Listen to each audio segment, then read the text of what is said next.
All right, ladies and gentlemen, we are now live on Facebook, on Twitter, on YouTube, LinkedIn, and sportnarium.com/player. And we have a lot to talk about here in the world of sports. We'll certainly do a Met obituary. We'll also talk Yankees, unfortunately, lost a tough one here.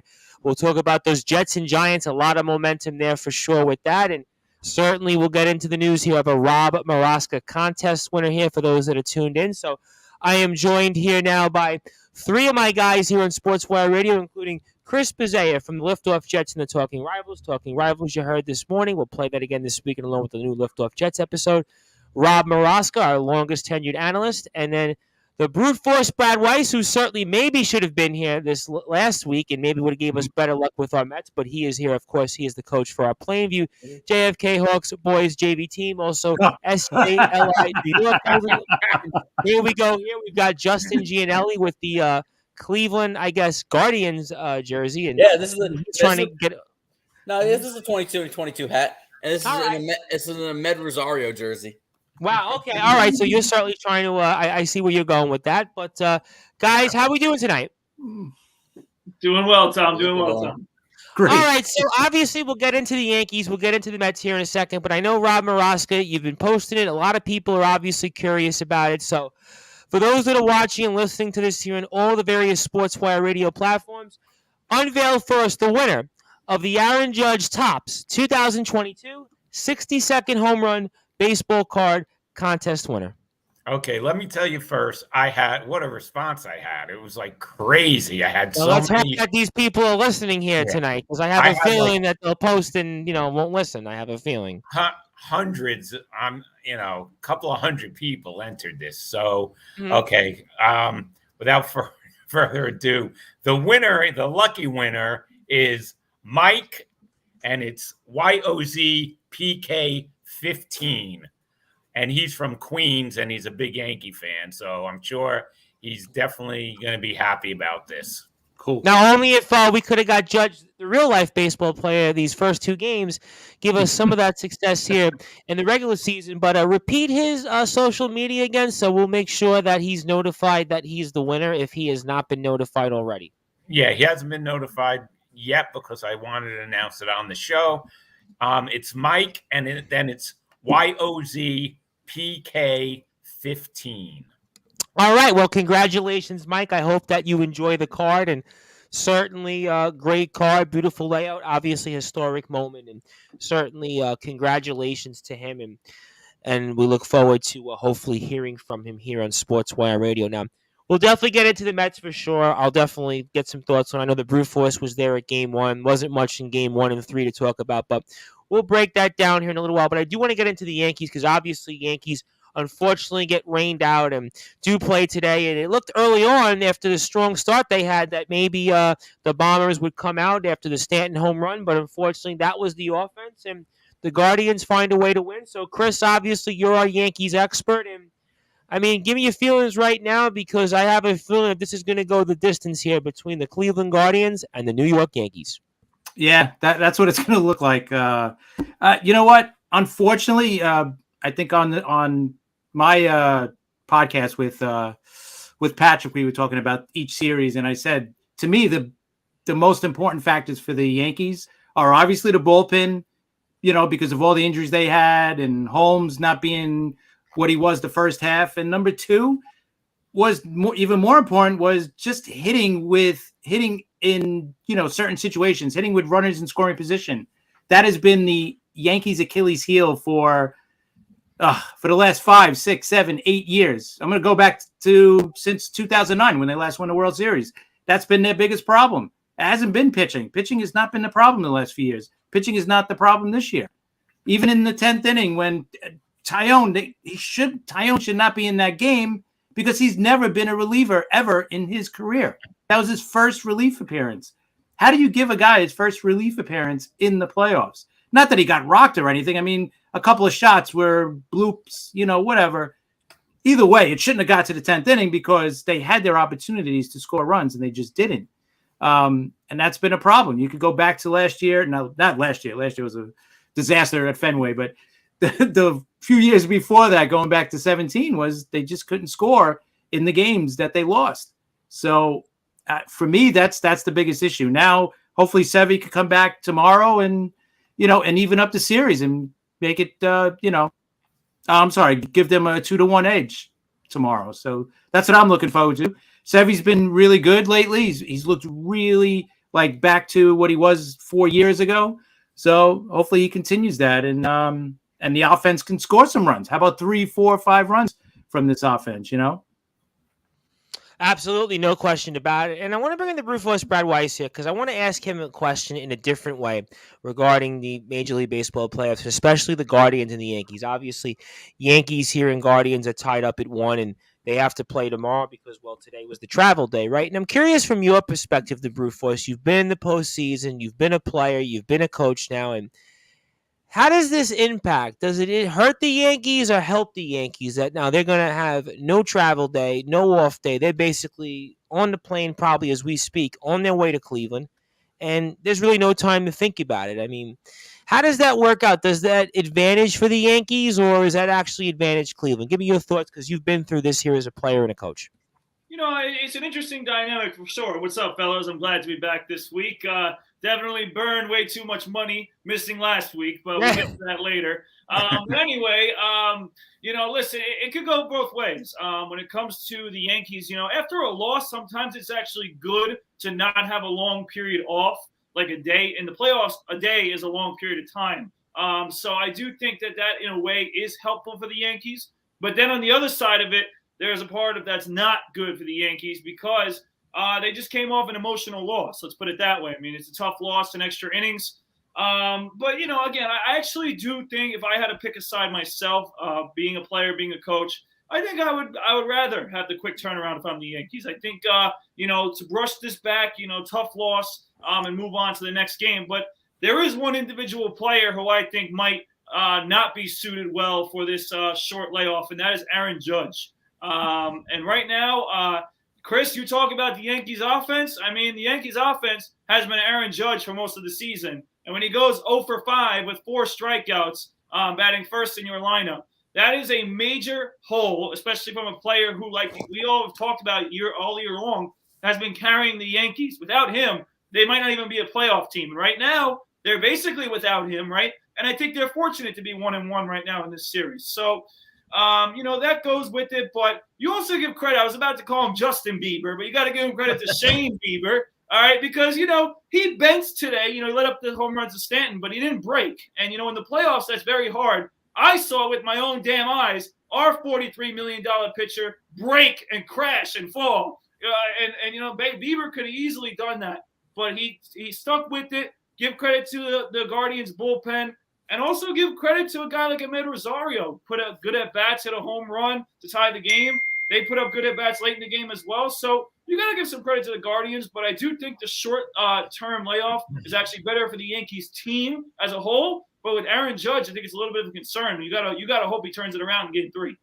See, I would always think as a player, I would want to be able to go back out there. I wouldn't want to think about it. I mean, that's to me, that's just how I would see it because I wouldn't even want to put it. I would just want to put it off my head. I remember even going to playoff games and when the Islanders were in the postseason, had a couple of tough losses and we had a couple days afterwards to kind of think about it. It was always just a bad thing here. But I'm going to bring Justin Gianelli in because obviously he's kind of, I guess, our Cleveland Guardians fan here of the night. And obviously, he's certainly happy, I'm sure, but we'll see how everybody else feels. But, I mean, what do you think here? This Cleveland team, I mean, right now they are kind of peaking at the right time, and they had a huge second half. They got a good pitching staff, and in these short series, I mean, listen, anything can happen. And, Justin, give me your thoughts here because the Cleveland Guardians got to be feeling pretty good right now going into Cleveland with the split.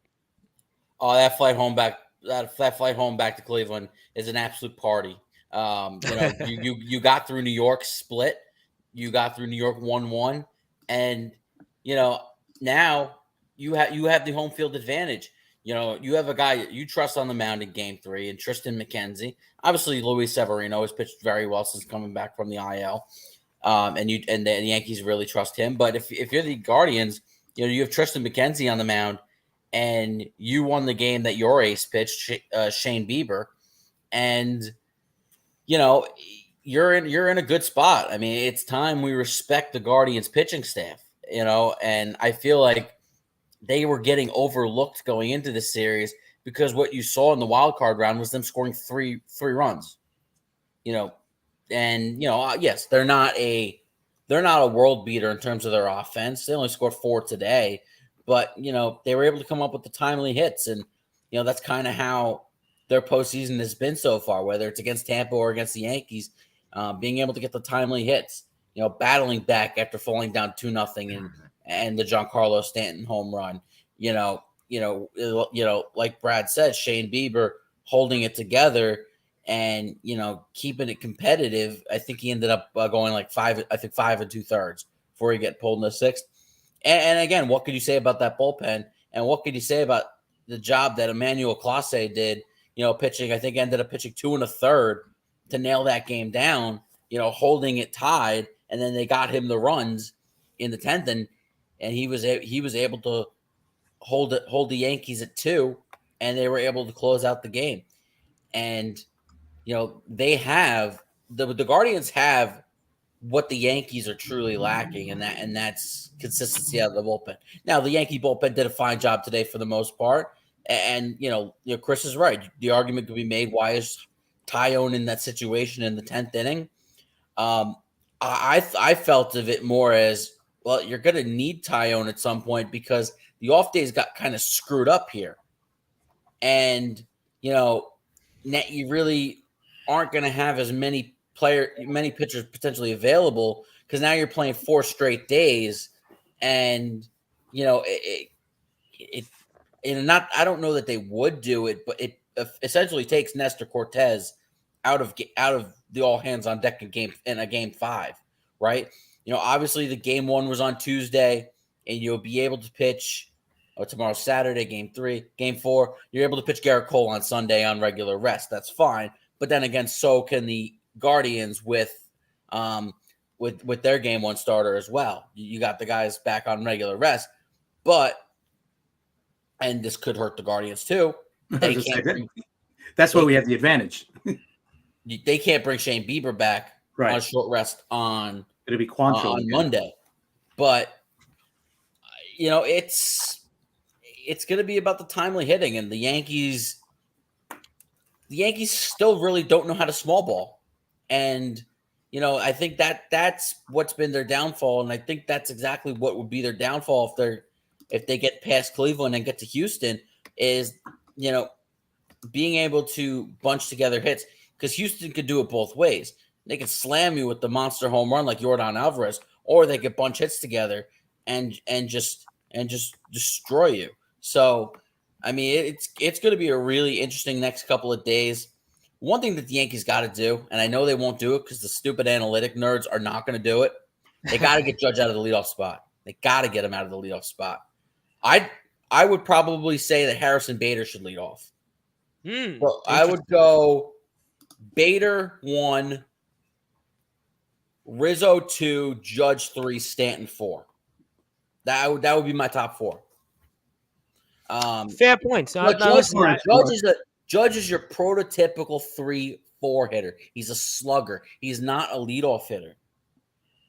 So, and I would think that in the postseason, you were trying to, at the end of the season, get him leadoff to get more at bats to obviously. Yes, I know. I understand. But now, I'm with you on that. I understood that, but now it's at a point where, yes, you want to get him as many at bats as possible. Okay, but he'll come up every first inning if you bat him third. You kind of look at how the Dodgers have their order. They got Mookie Betts at the leadoff spot. They have Freddie Freeman batting second and Trey Turner batting third. Yes, they're your 3 best hitters. But Freddie Freeman, while yes, he's a power hitter, is also a great contact hitter and is able to string together base hits. And actually, they have it flipped tonight. Turner's 2, Freeman 3, and I actually like that better, given the speed at the top of the order with Mookie and Trey. So I would say you got to get Aaron Judge out of the leadoff spot. Well, we're going to find out here because the Yankees have pretty much literally less than 24 hours to make those adjustments. And for you, Rob Maraska, obviously, Yankees, Guardians 1-1 here. It looks like it's going to be one of those series. I think that was sure is going to go to the distance. And give me your thoughts here, and if the Yankees are on their heels or maybe they can bounce back here because there's pretty much no break. There's no travel day. And what's your thoughts on where we are right now in this series? Well, first of all, I agree with Justin. I mean, Judge cannot be the leadoff hitter. It was all right when he was going after the record. He broke the record. Regular season's over. He's getting up. He's leading off. No one's on base. His job is to knock and run. So a leadoff hitter, no, I don't like the way it looks. And I agree with Justin. He should be batting at least third. Look at his first 2 games. He just looked horrible. Is it a hangover from going after the 62 home run record? I don't know. He just looks terrible at the plate. I thought I was watching the Mets today. I really did.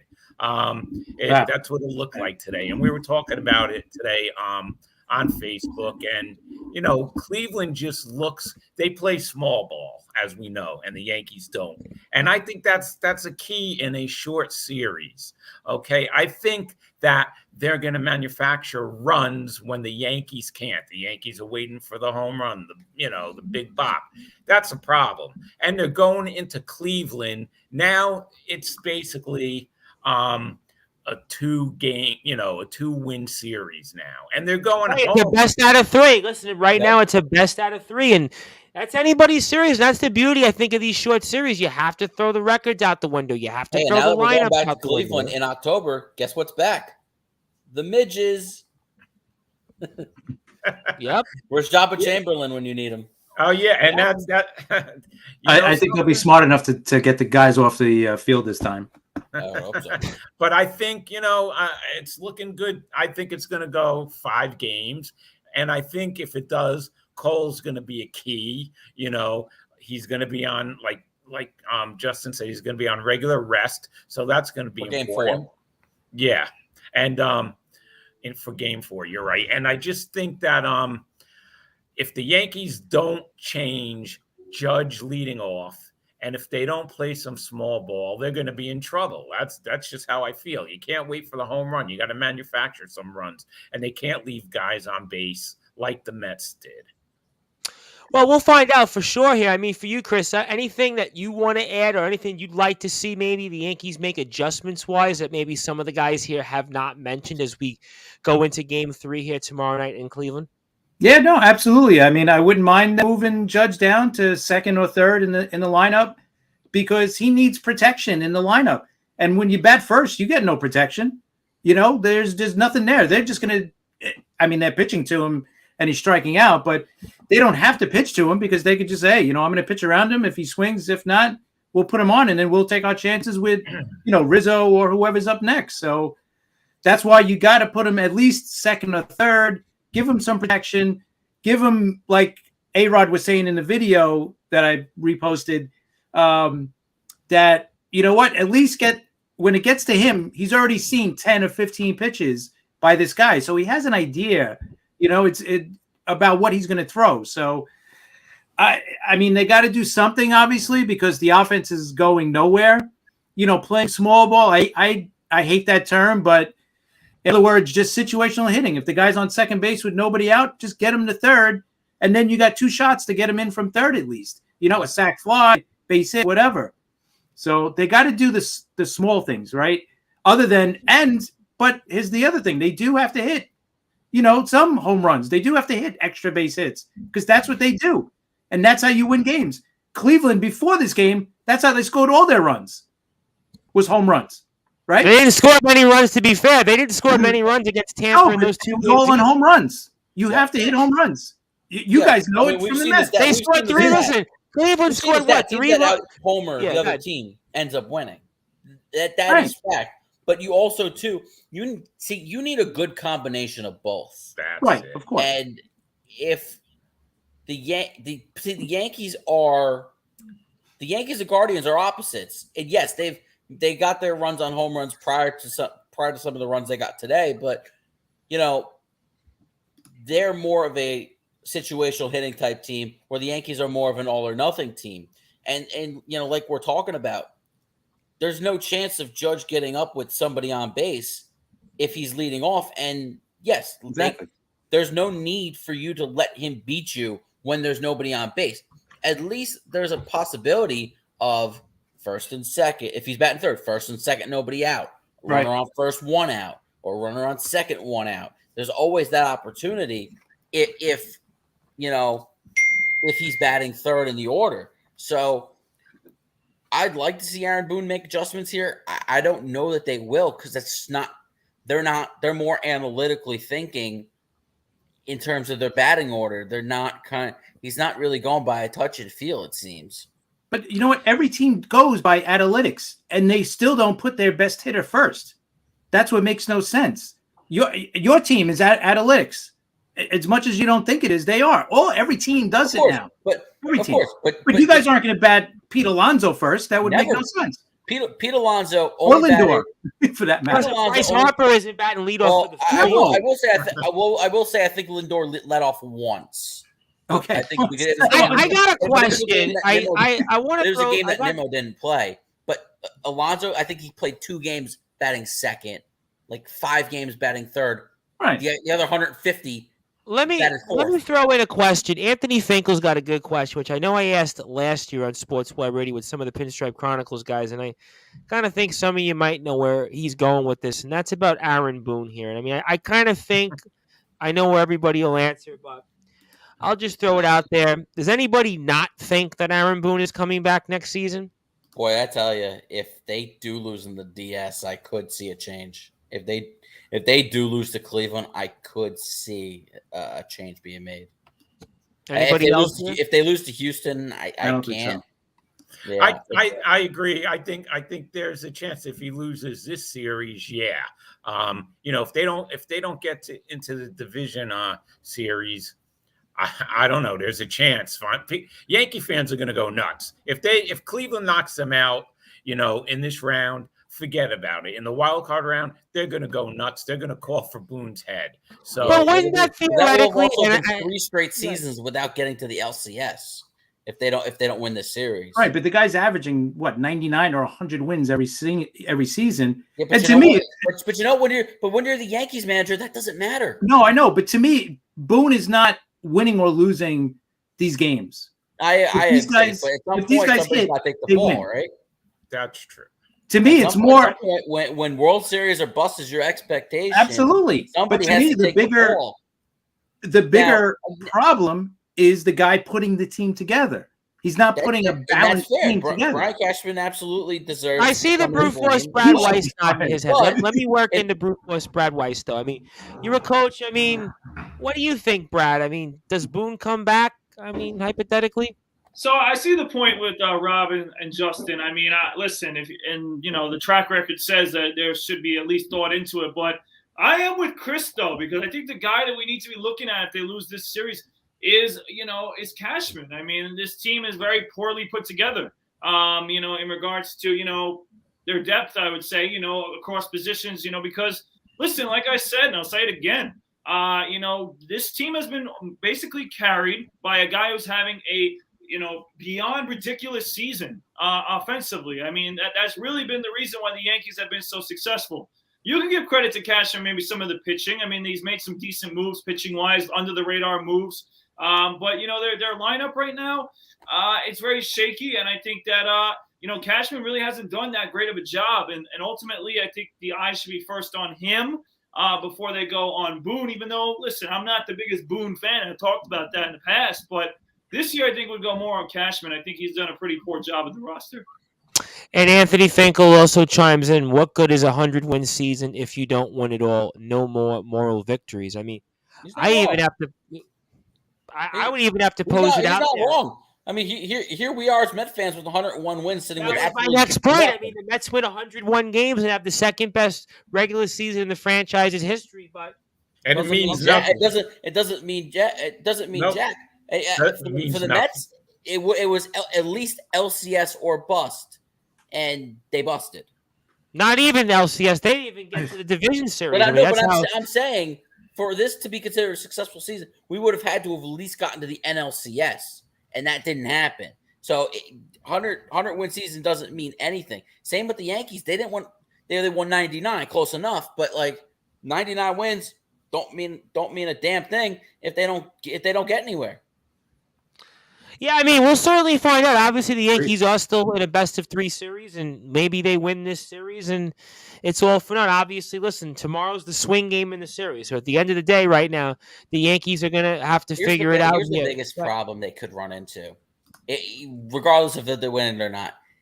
By this going 4 or potentially 5, it's not really going to allow you to set up your pitching for the Houston series.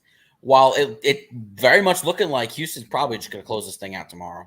I mean, Seattle's a nice story, but I mean, they had a big lead in game 1. You lose that, you have the lead in game 2 to close out the Astros, and they just couldn't. Alvarez keeps coming back with that big home run. I hate to say it, but I think Seattle's going to get swept in this series. Ends tomorrow, which means you pretty much you're ready to go. You're lining up Verlander again for game 1. Well, we'll certainly find out. Obviously, Seattle has their first home playoff game since 2001. And as we speak, the Dodgers and Padres, San Diego in Petco Park, their first home game since 2006. The Phillies today, their first home game since 2011. I saw a caveat talking about the Padres.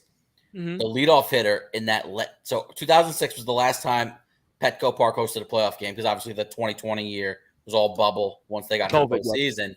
And that was the last time the Padres got to the postseason. Dave Roberts was their leadoff hitter. I knew you were going there. You know why I know that? Because I heard that on MLB radio 2 days ago. I saw somebody posted the lineup card from that day in 06, the last time they hosted a playoff game, and Roberts was the leadoff hitter for the Padres.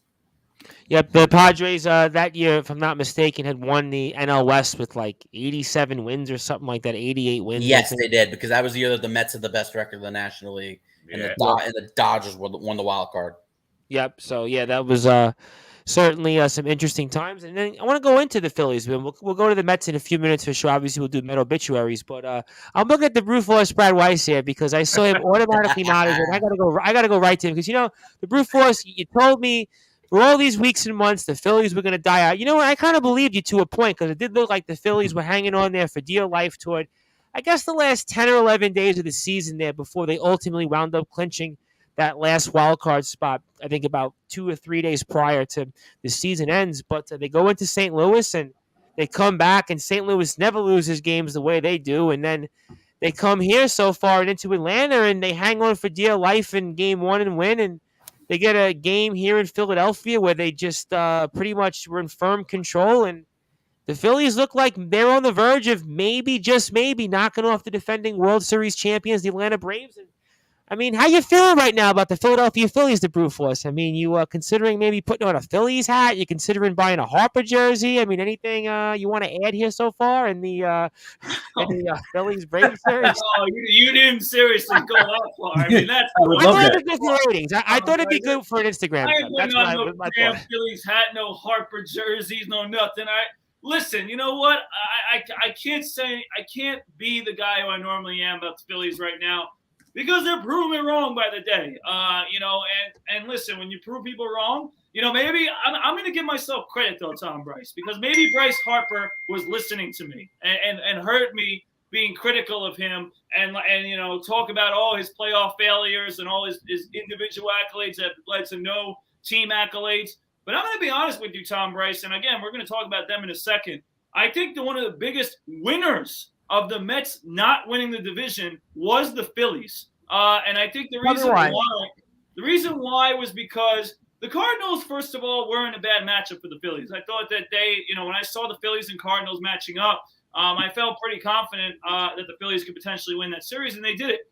And then, we haven't been really watching as much as we should, but the Phillies didn't play bad against the Braves this year. They competed against the Braves. Maybe the record wasn't as good as maybe we would think it is. Okay, but ultimately they did compete better with that team rather than the Mets, who they got destroyed by this year. So I think that the Phillies actually wanted this path, right, with the Cardinals and the Braves. Even though we would say, well, the Braves are the defending champions, and they're the best team in the division. But I think the Phillies knew that the better matchup for them was the Braves. And ultimately, you got to give them credit. They're pitching well. They're hitting well. Bryce Harper is hitting well. The lineup is coming through. And I can't have that many bad things to say, and give credit to a guy like Rob Thompson too. I mean, the guy's coaching, really well for this team. He deserved the extension he got.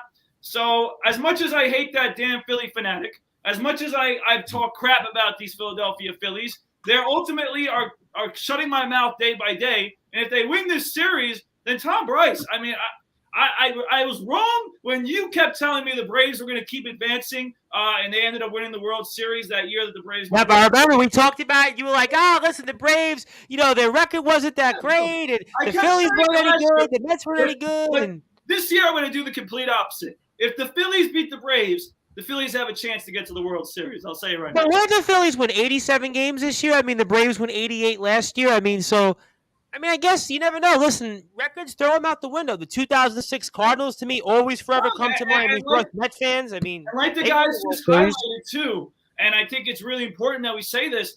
If you get in the playoffs, you got the same chance as everybody else. And I've had this happen. Absolutely. Listen. In my playing career, in my fantasy career, Tom Bryce, I've been the last team to make the playoffs and have won the whole thing. So, well, 2020, your fantasy football team. Remember, you started, 0-4? You wound up winning the championship. Listen, I got a good memory. You got a chance. Listen, no question about it here. I mean, anybody else here have any thoughts on the Phillies? Because, I mean, you know what? Maybe there is momentum. I mean, you get into the postseason, you start off slow, and you have a manager. They got a good lineup. They have a good front line pitching. I mean, maybe the bullpen's suspect, but for you guys here, anything afar on the Phillies? Anything else you guys want to add on them that the brute force hasn't? Go ahead, Rob. Yeah, I just want to say this is like a Mets fan's worst nightmare. The Mets get knocked out very easily, and now we got to watch the Phillies and the Braves go at it head to head. So, yeah. Who are you rooting for then, the Phillies and the Braves? I want to see the Phillies win because, I hate both of them, but I hate the Braves more. I want to see the Phillies win, and then I want to see either San Diego or L.A. knock them out. But right now, momentum of the Phillies, it's looking pretty good. Today, that game was crazy. That place was going wild. And you know what? Like you guys said, the playoffs are a clean slate. Anyone could win a short series, and anything can happen. And I know all year we were talking about confidence with the Mets, and, the Braves are not going to overtake the Mets, and the Phillies came out of nowhere to get that last play. Well, the Phillies, I mean, they played about their record, I think, around the same time that the Mets and Braves were kind of fighting out. I think they had about the same record as the Mets. I mean, they played 600 ball. Once Rob Thompson took over, they really took off. And hats off to Philly, and hats off to Dave Dombrowski for taking the interim tag off, and now he's the full-time manager now. And he deserves it. I mean, absolutely. Who thought that Girardi wouldn't last that long in Philadelphia? I mean, we talked about at the end of last season that he might have been, if they got off to a slow start, one of the managers that was in trouble. And they got off to a slow start, and they didn't have the pitching, and we beat up on him early in the year. Right?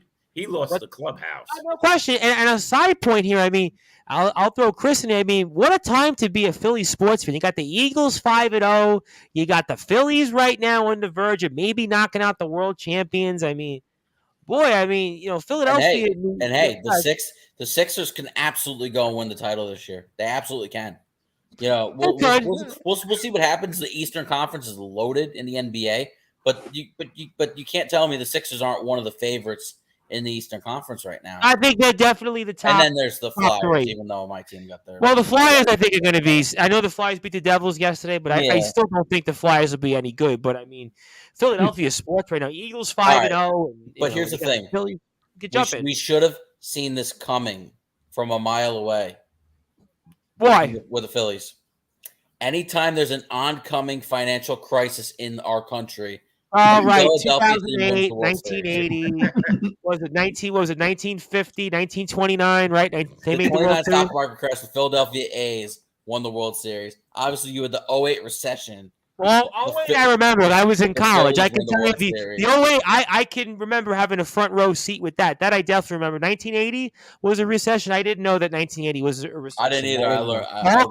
I was going to say, I mean, wow, you really went back in time. But 2008, I definitely remember. And 29, I remember from taking economics in college. I remember all my professor talked about was the 1929 stock market crash. And that's kind of, yes. And Anthony Finkel says that home run in bat toss was epic today. That stadium was legend. But Philadelphia, when they win, Philadelphia crowds. I mean, the Eagles and the Phillies are definitely like no others here. I tell you, they got the Braves shook right now. They're a little shell shocked. Yeah.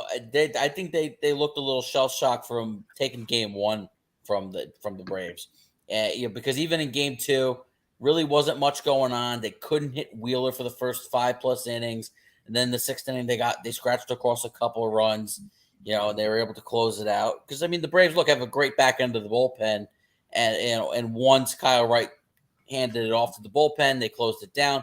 But then today, I thought the biggest mistake, I think Brian Snitker made a huge mistake. I thought he should have started Charlie Morton today. I would have had the veteran go in game 3. And you bring a Spencer Strider back after really a month off with the oblique issue. He didn't look right today. Do you think that maybe he did that intentionally because if his back was against the wall, he felt comfortable with the veteran in a 4th game because he knows he wins that, he obviously goes back home? I mean, you think that's I think it's possible because obviously you're going to be able to have, obviously the NL's on a more normal schedule, and you'll be able to throw Max Fried in game 5. I think that's possibly why he did that with Spencer Strider. Kind of like the way Dave Roberts looked at it today with Tony Gonsolin. And obviously Gonsolin only lasted an inning and a third, I believe it was, or an inning and 2/3. And, now Andrew Haney's in the game. Gonsolin missed a month in September himself, and just. I remember talking about Gonsolin early in the season. Wasn't fully himself. Yep. Quite like Spencer Strider today, who didn't look like the Spencer Strider that came and struck out over 200 guys, could arguably win the Rookie of the Year, either him or his teammate Michael Harris. But that's a huge out to get out of that inning. Still 1-0 San Diego. Yep, bottom third. Yeah, end of the third. But you see guys who had that long layoff in September just not look right. And maybe the same could be said for Max Scherzer. Something clearly did not look right. Well, we're definitely gonna get into that here in a few minutes as we are on Sportswire Radio here. Speaking all things related here, MLB playoffs. We'll get into our NFL picks probably in about 20 or so minutes from now, and we'll run through that. We'll get Randy Dillon on here toward the end of the show. We'll do a little NHL. Obviously, NHL season has started. Maybe depending on time, we'll throw in some thoughts on the NBA, and we're joined here by 4 of my guys, including the brute force Brad Weiss, who you can tell is a New York Jets fan. Certainly may not be a Philadelphia Phillies fan at the moment, but he's the legendary SJLI New York Golden Eagle, Long Island Net, Plainview JFK Hawks boys JV team, and Level Up Basketball. You name it, he's a part of it. Also, of course, Chris Bezea from the Liftoff Jets and the Talking Rivals.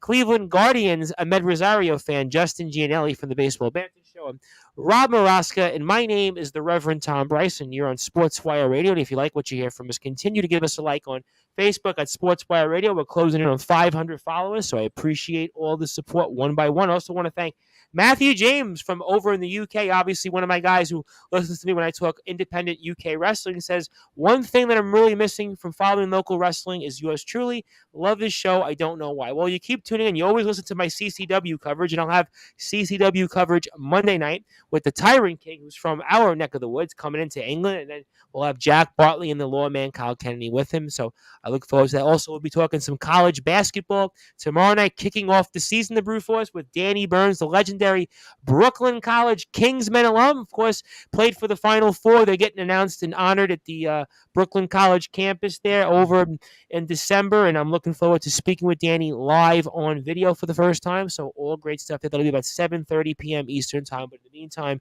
we are talking all things related here to the world of baseball. And Anthony Finkel, who's been going on, Anthony Finkel, you're a great guy, but you constantly go off about the Mets. I mean, Scherzer shenanigans wasn't working, and kind of the Met hee ha ha jokes. I'll remember that. As Robert Salas said, with receipts in the season, I will remember that if the Jets here go 6-11 or 7-10. I'll have receipts for those that make fun of other teams. I'm just kidding. I love you, Anthony Finkel, but I'm just going to playfully remind you that. But obviously, I do agree with you, though, and all kidding aside, that Scherzer wasn't working, and he did not obviously have his stuff the last few starts, and fair points. But let me come back in to the New York Mets because I got Rob Morosky for about 15 or 20 minutes, and then we'll go into some NFL because that's really what I'm excited about most. And Rob Morosky, before I get to the brute force, I'll get your thoughts on the New York Mets. Obviously, season is over. Final obituaries will write here on this Met team before we go into the offseason. And certainly the definition of going out with a whimper, I would have to say, would be the New York Mets Game 3 performance, especially getting one hit. Yeah, let's not even talk about the series with the Braves and all that stuff. Let's just get to the playoffs here. First of all, Friday night game, to me, it looked like something was wrong with Scherzer. And I think that I think the injury, the oblique, was still bothering him, and he just didn't say anything. That's my personal feeling because he looked different. He looked like a different pitcher. And that's what I think about that game. But they came back in game 2. They tied it up. Game 3, that's what I want to talk about. One hit in an elimination game. All right? That is sickening. I don't care what anybody says. That's abominable. That's embarrassing. Yeah, it's embarrassing. And you know what? There's no excuse for that. I don't care. There is no excuse. First of all, Citi Field was not sold out that night, which is another thing. All right. They tied the series. So it wasn't like, it was an elimination game. That's the first time I saw an elimination game for the Mets in the postseason without a full stadium. What's up with that? Is it the economy? Is it Sunday night, cold out? I don't know. There's no excuse for that. I couldn't believe that there was. Well, the weather wasn't that bad really last week, and it wasn't like 35 degrees. It doesn't matter. It should have been standing room only on Sunday night because it's an elimination game. All right. Hindsight, though, I would have been there if I didn't have my injury. You know what? I saved money because that was one of the worst playoff games I've seen, not only by the Mets, but by any other team in the history of baseball. I haven't been to enough playoff games personally to make that judgment call, but that's certainly some valid points. I mean, unfortunately, listen, the Mets put the performance up that they did, and I'll get to Chris and Justin in a second, but I want to get to the brute force, Brad Weiser, because you were there. I mean, first of all, let me ask you, was it sold out Friday? Because you were actually there. I mean, was that something you could answer upon? Yeah, it was. It was on Friday. Okay, so Friday had a good crowd. That's what I thought. I thought Friday was a beautiful day outside. They announced sellouts for Friday and Saturday. Okay, so it was just Sunday.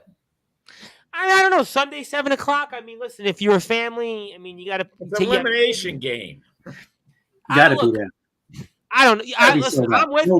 Listen, I don't have kids in the family, so I'm with you. I would be there. Would you see Yankee Stadium on an elimination game with empty seats? Well, I had a great crowd too. I was listening to it on the radio, and I was listening to John and Susan on the call before I went on the radio here for Sportswire. It sounded like they had a sold-out crowd here. I was wondering. See, with the rain-out situation, I was wondering what the crowd was going to look like because not everybody can adjust from a 7 p.m. game last night to a 1 p.m. game. Although today. I think weather-wise, I would much rather have been there today than if it was a damn chilly Sunday game on Thursday. Can adjust schedule-wise. Right, yeah, it's tough. For me personally, you got to get kids out of school now, too. Yeah, and for me personally, okay, so Sunday night was game 3, right?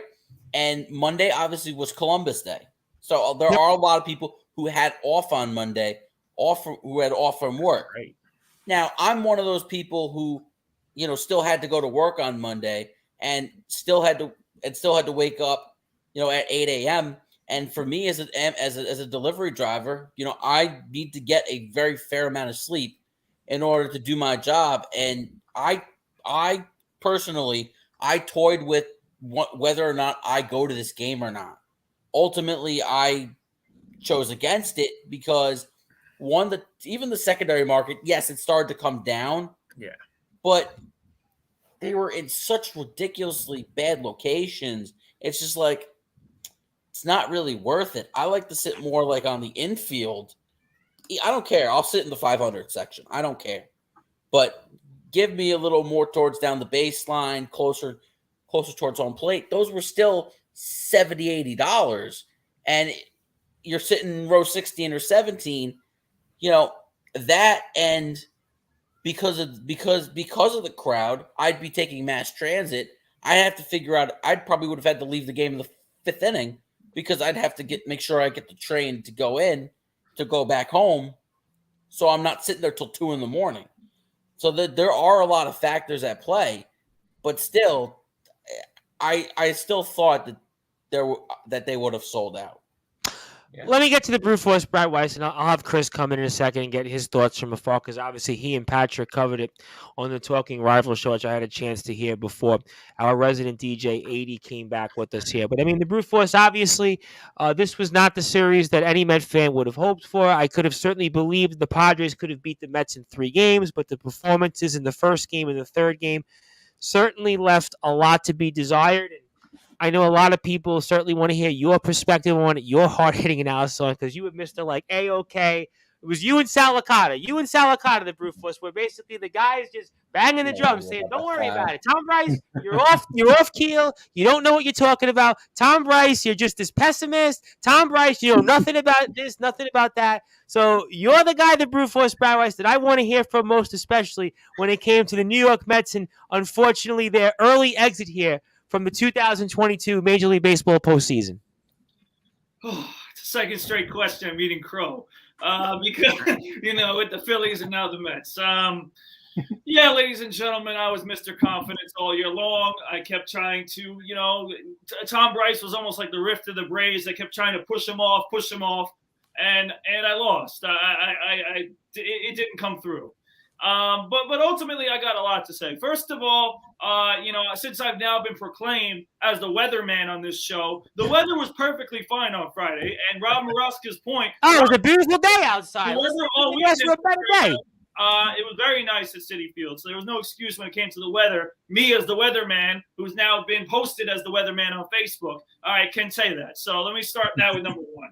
Okay, number 2. All right, let me go all the way back to Friday, ladies and gentlemen, because yes, I was at the game. Yes, I paid a lot of money. Yes, I spent a lot of money, whether it was from the ticket, the train, the food, the damn water bottle that cost $15 at this point. Oh, my God. I'm sure you spent, $300 on Friday, I'm sure?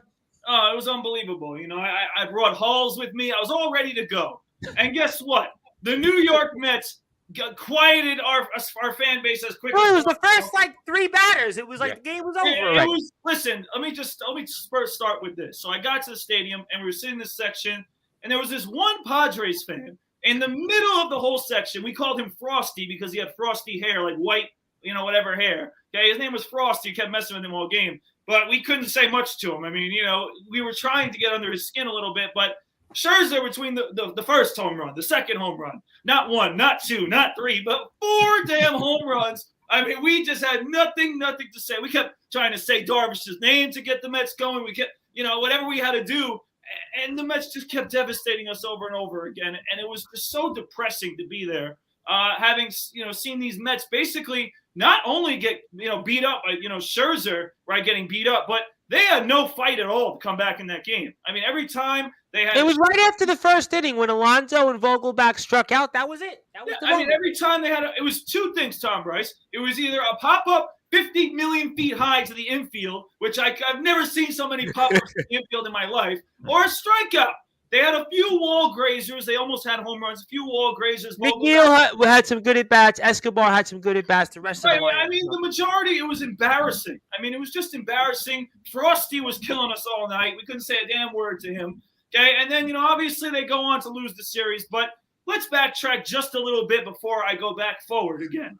Ladies and gentlemen, I can't say that Mr. Confident was very confident in the Mets beating the Padres in this series, because the one team we couldn't get over all year in the 2 series, we didn't look good against them, was the Padres. And you got yourself stuck in that series with them, and it wasn't a good matchup for the Mets. I just alluded to the Phillies being a good matchup for the Mets. You had that opportunity. You did not do it by winning the division. And then you go into this series, and I know everybody's saying, oh, well, it's still the playoffs. It's still, anyone's chance, blah, blah, blah. But it's not a secret that this was not the way the Mets needed to go into the playoffs, playing a team that I think was actually better than them, potentially going down the stretch, right? And then into that series. And simply, they did not match up well. Yu Darvish has dominated them all year. Okay, Musgrove was a tough matchup. Musgrove's last 5 starts, he's given up 1 run. I mean, Musgrove, he's kind of quietly going under the radar. Very difficult matchups for the Mets. And listen, you had Scherzer and DeGrom not pitching at the top of their game going into that series. Scherzer obviously stunk. DeGrom at least. DeGrom was okay. DeGrom was okay. He did fine. Yeah, I mean, I can't fault him, but in the end, listen, it wasn't a good matchup. It was a terrible series overall. I know the middle game was nice, but between 1 and 3, it was so embarrassing to see the Mets basically not even fight back in either game, not even give us some hope or some like, all right, maybe we could come back. Maybe we have a shot. Well, Buck Showalter had fight. He was checking Joe Musgrove's ear. That was the most fight the Mets had the entire. I mean, come on.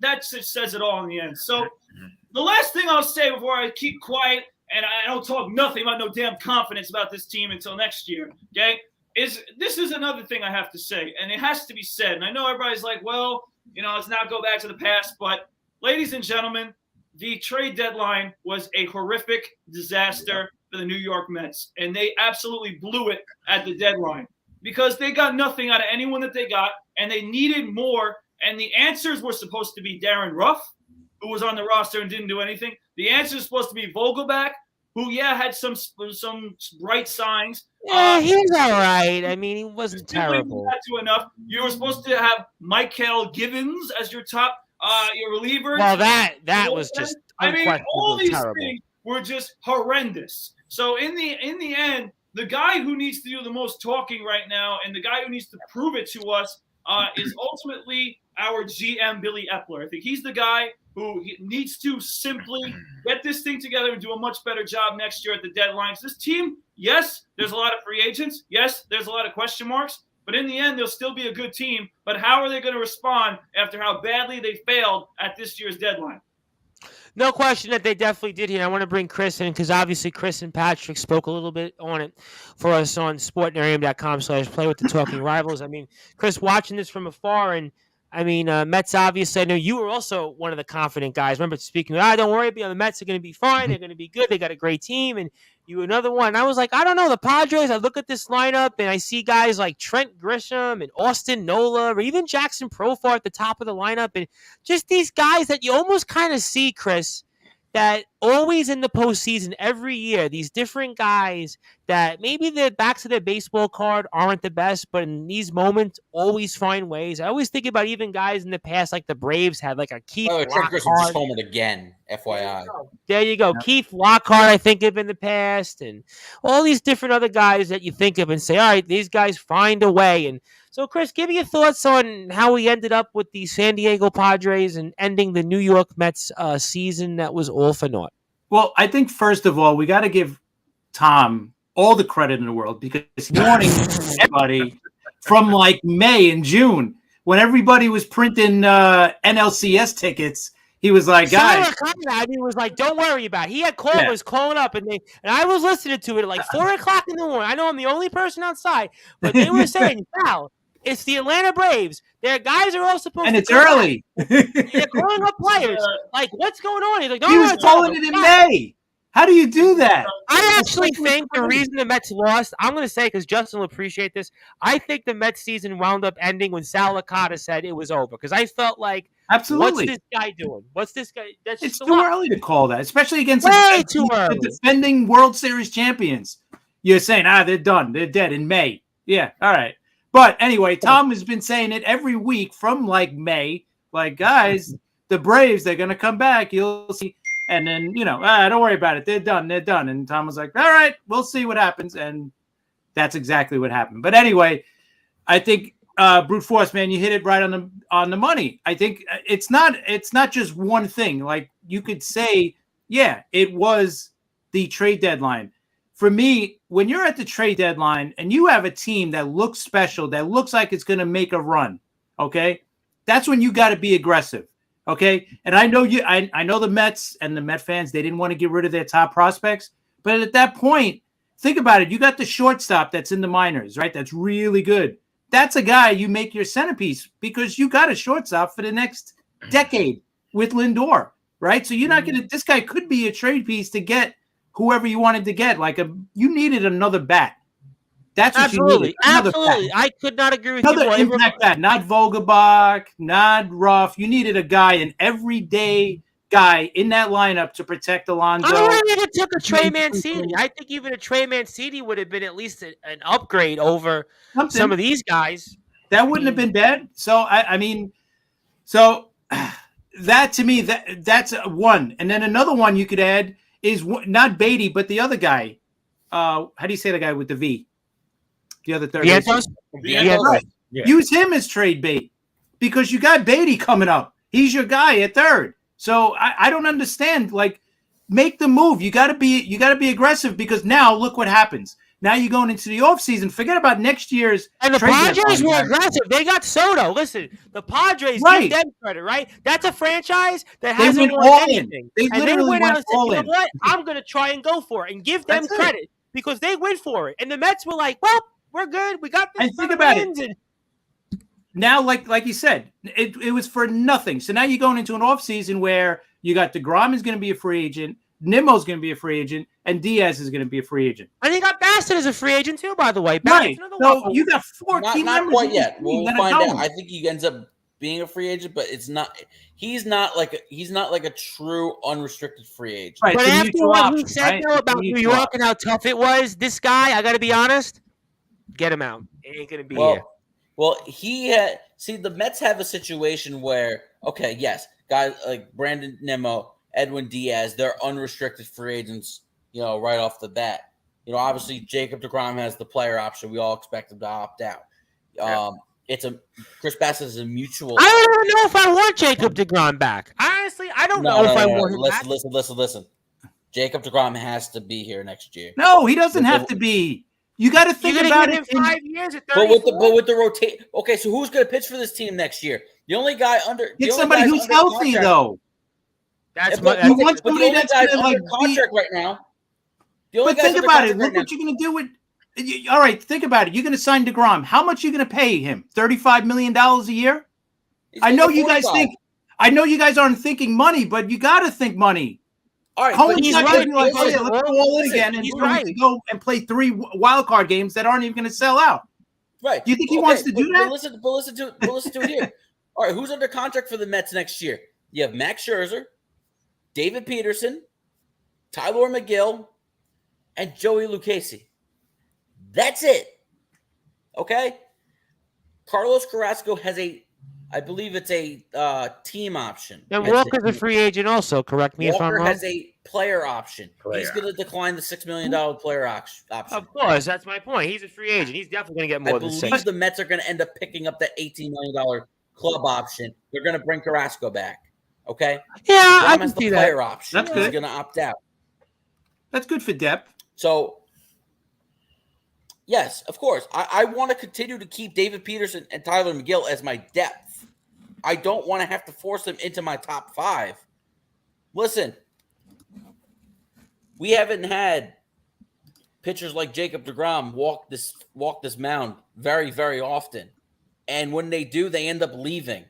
I can't live with watching Jacob deGrom walk. Well, I think they'll bring him back, but you're going to be paying for the first 2 years of that contract, 3 years. You know what? But you know what? Does anybody, despite it ending up being a disaster, does anybody regret that David Wright deal? Absolutely not. Nobody does. He's your guy. He's your guy. He's your guy.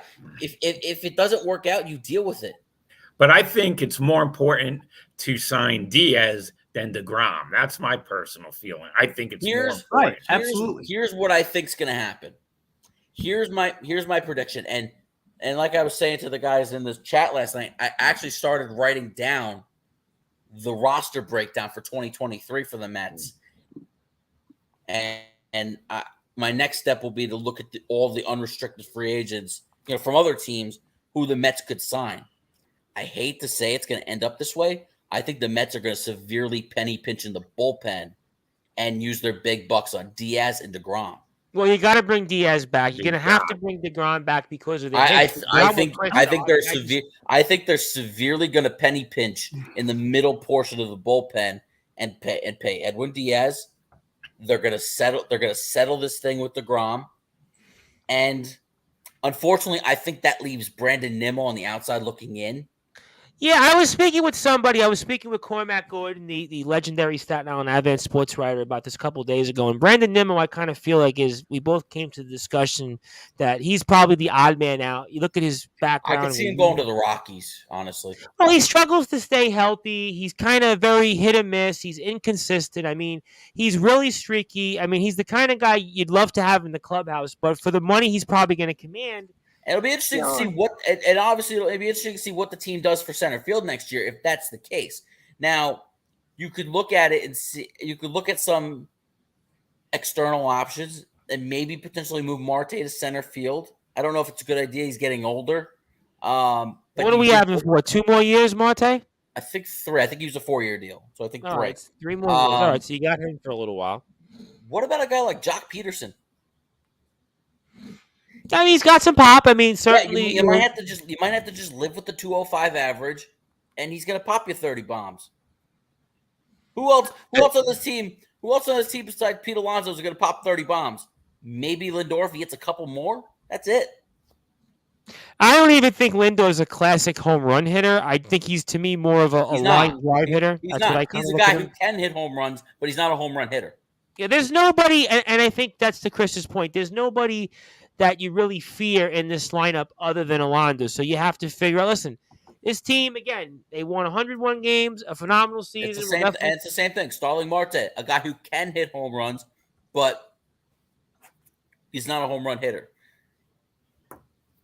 No, he's not. And does Aaron Judge move to Queens? I mean, No. I don't think so. I think that's a question. I'm not saying he's definitely signing with the Yankees, but I think if he leaves the Yankees, he's not going to move to I agree. I think that's a West Coast thing. But we'll talk about that. Obviously, that's something we'll definitely get into here in the offseason. Obviously, there'll be a lot of questions for sure, both the Yankees and Mets. Obviously, both teams have tremendous regular seasons. Mets season ends in disappointment. Yankees, we'll see what happens. Obviously, fingers crossed. Want to see the Yankees go forward because I always like to talk about postseason baseball in New York. So if you would have asked me as a kid, I would have said, maybe not. But at this point, I think it's always good for business. So we'll keep our fingers crossed. I know, Mr. Maraska, you got to get going because we're going to transition into football. I want to get to picks. I got Randy Dillon toward the end of the show, and I got to get him in because the poor guy, I've been delaying him for weeks because it's like nobody wants to hear hockey, but now we have to talk hockey, so I want to bring Randy in.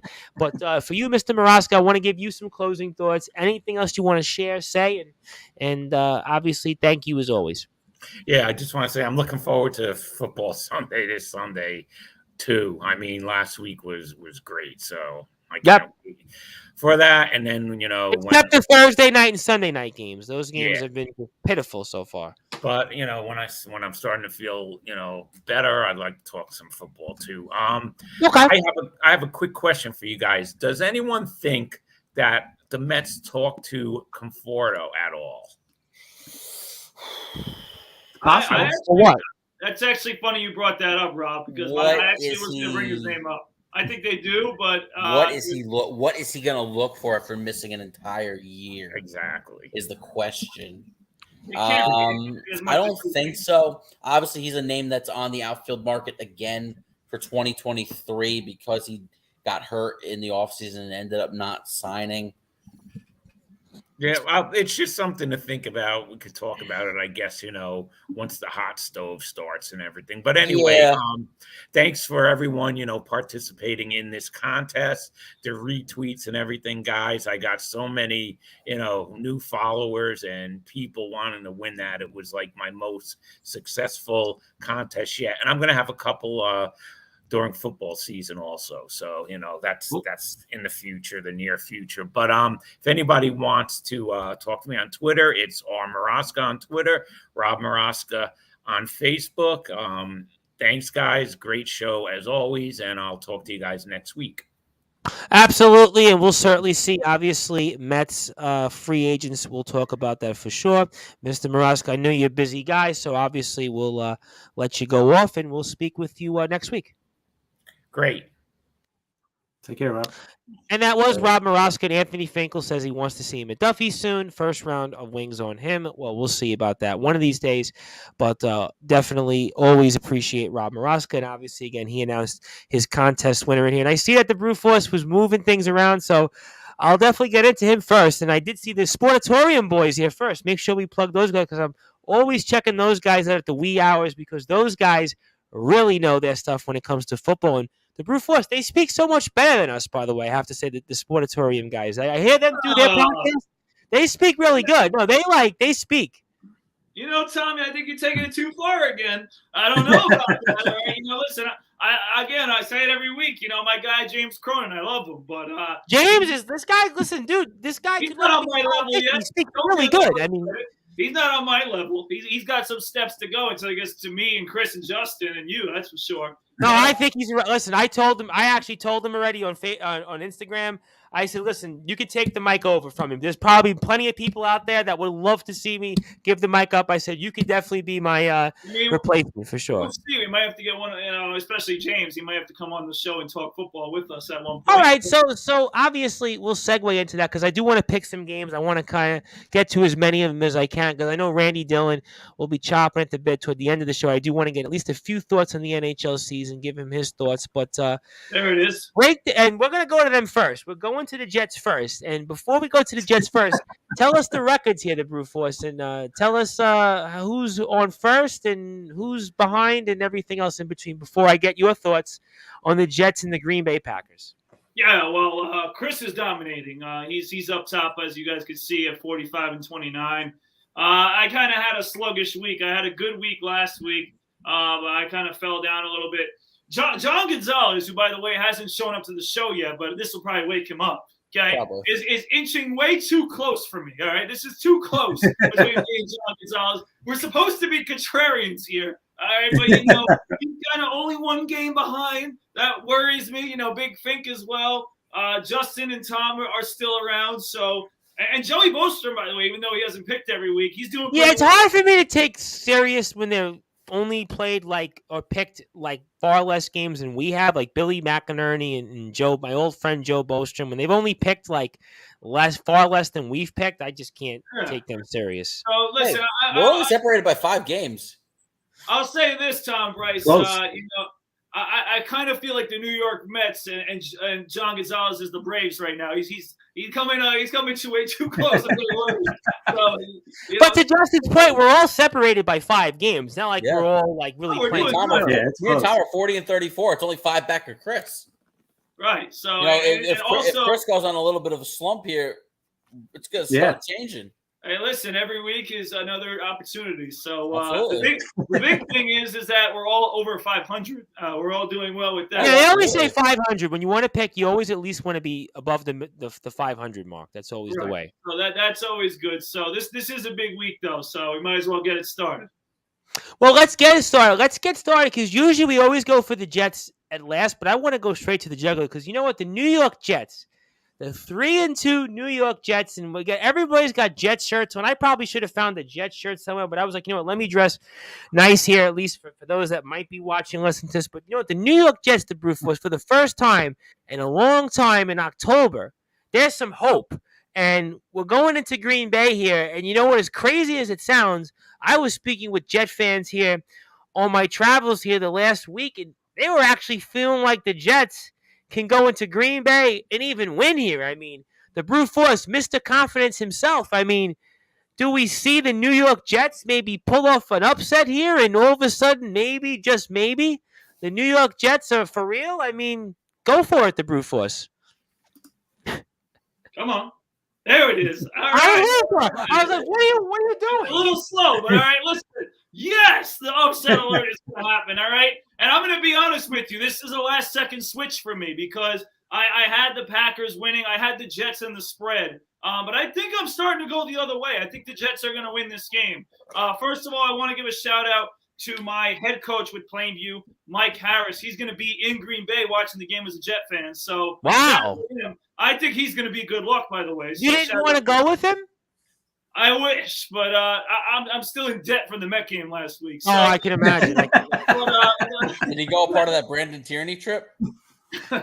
I mean, maybe. But listen to me. I actually think the Jets are going to win this game. It's going to be a close one. But, I have this jersey with me, and I think I'm getting it ready to put it into retirement because this Davante Adams Green Bay jersey that my dad had bought me a couple of years ago when I won the fantasy championship, and he was my fantasy MVP. I remember when he bought that for you, too. I remember that. I mean, I think the Packers are missing him a little bit, and I think he's missing the Packers. We'll get to them later, but they're missing Davante Adams, and I think that the Jets defense we joked, we laughed, a few weeks ago before the Pittsburgh game, we were calling for it to be something to happen with the Jets. We were saying Robert Saleh was horrible.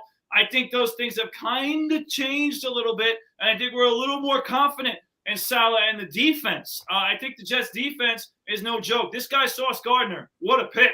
I mean, he's been unbelievable so far. Yeah. The rest of the pieces of the Jets are doing well. And listen, Zach Wilson is a much better quarterback than Joe Flacco. I know it's not like, oh, thank you, Captain Obvious. Obviously he is, okay? But listen, he's playing good football. He's not doing anything crazy, but he's not making mistakes so far. He's making the right reads. They're running the ball very well. I think that's something that will help them against a Green Bay defense that everybody was like hooting and hollering about early in the year. They haven't been very good at all. So I think the Jets will score. I think the Packers will score too. But in the end, I think it's going to be a close game. And our Jets are going to be 4-2, which, again, another thing that we had said earlier in the season, we had said 8 or 9 wins. This would really help towards that potential. Oh, I'll tell you what, I remember also speaking before I get to Chris and Justin, we looked at the first half of that Jets schedule. I mean, we're kind of hard-pressed to see them with 4 wins. I mean, so that second half of the schedule. End of the season. We were saying at the end of the season, win all the games. Right, and I think that's why it's so interesting here if the Jets can find a way here to win here. And certainly Anthony Finkel says he's wearing Jets undergarments. I'm not going to repeat what he says he's wearing. I'm just not going to say it because we're a family show here on Sportswire Radio, and I do have many people that listen throughout the world in some forms of social media. So I appreciate that. And certainly, Chris, I mean, Jets, it's certainly a good time for the first time in a long time. And I'm going to go back to you, Chris, because last year at the end of the season, you did say to your credit that the Jets, there's a lot of optimism. There's hope. There's help is on the way. And I mean, just like we talked about earlier with some of the baseball things, you were actually one of those guys, you and Sean, remember doing our Sunday shows with Sportswire Radio. And you said, you know what, this team, you had some hope and some good feelings about it so far. I tell you what, Jets here are 7.5-point underdogs. 45 is the over-under. And do they find a way to really, really make us optimistic about this team and go to 4-2 against the Packers? What do you think? Yeah, I think they got a really good chance to win. Green Bay has not been playing great this year for a few reasons, but I you know what? I love the Jets with the points especially, but I think they have a chance to win the game. I think either way, it's going to be a tight game. 7.5 seems like a lot of points. Yeah, I agree with that. And you know what? And after this week, they're on the road at Denver, which I'm going to be at the Denver game. Wow, that's pretty cool. And then the next 2 weeks, they're home against New England and Buffalo before the bye week. So if they could go 3-1 on these next 4 games, and I think chance at it, that's not bad going into the bye. So yeah. I think they're going to win this week against Green Bay. I really do. Wow. Tight game, 24-21, 23-20, something like that. But it's going to be a tight game. But I'm going to go Jets. I'll tell you what, it certainly very well could be possible. Before I get to Justin, Anthony Finkel says Brady Quinn can fill in the blanks through a straw. 0-9, my butt. That's so basically he is having some explicitives toward Brady Quinn, and certainly Brady Quinn's career, certainly he should not be one to talk. And Anthony also says, I hope the Jets can beat the Broncos so I can talk smack to my ex. All right. Do I know your ex? Do I know which one? I mean, maybe I shouldn't even ask. You know what? I shouldn't even ask. But Justin, I will ask you, Jets and Packers. Jets are 7.5-point underdogs, and this does feel to me a little higher, especially with the Jets with a couple wins in a row here. Green Bay really hasn't looked that good this season. I'm with Chris on that. 45 is the over-under. And what do you think happens here? Yeah, I think despite this game being at Lambeau Field, I think the Jets are not getting the respect that I think at this point of the season they deserve. I mean, they've played some really good football. They've won back-to-back games, obviously, and the Packers are coming off a loss in London against the New York Giants. And what'll be interesting to see is how the Giants and Packers both play in their respective games, because neither of them are going on their bye right after the London game like we're used to seeing. One thing that could be of concern for Green Bay is a toe injury for Rashawn Gary. And if he's at all limited, that really hurts the Green Bay defense, which, they're average at best on defense. And, Green Bay, Rodgers really just doesn't have a lot of playmakers right now. I mean, you could argue, with the exception of Rodgers over Wilson, the Jets have more talent. The Jets have a more talented team. And I don't see any reason why they can't go into Green Bay and win this game. I think it will be a tall task. I'm going to give them the slight edge, but I definitely like them covering that number. I think things are going so well right now.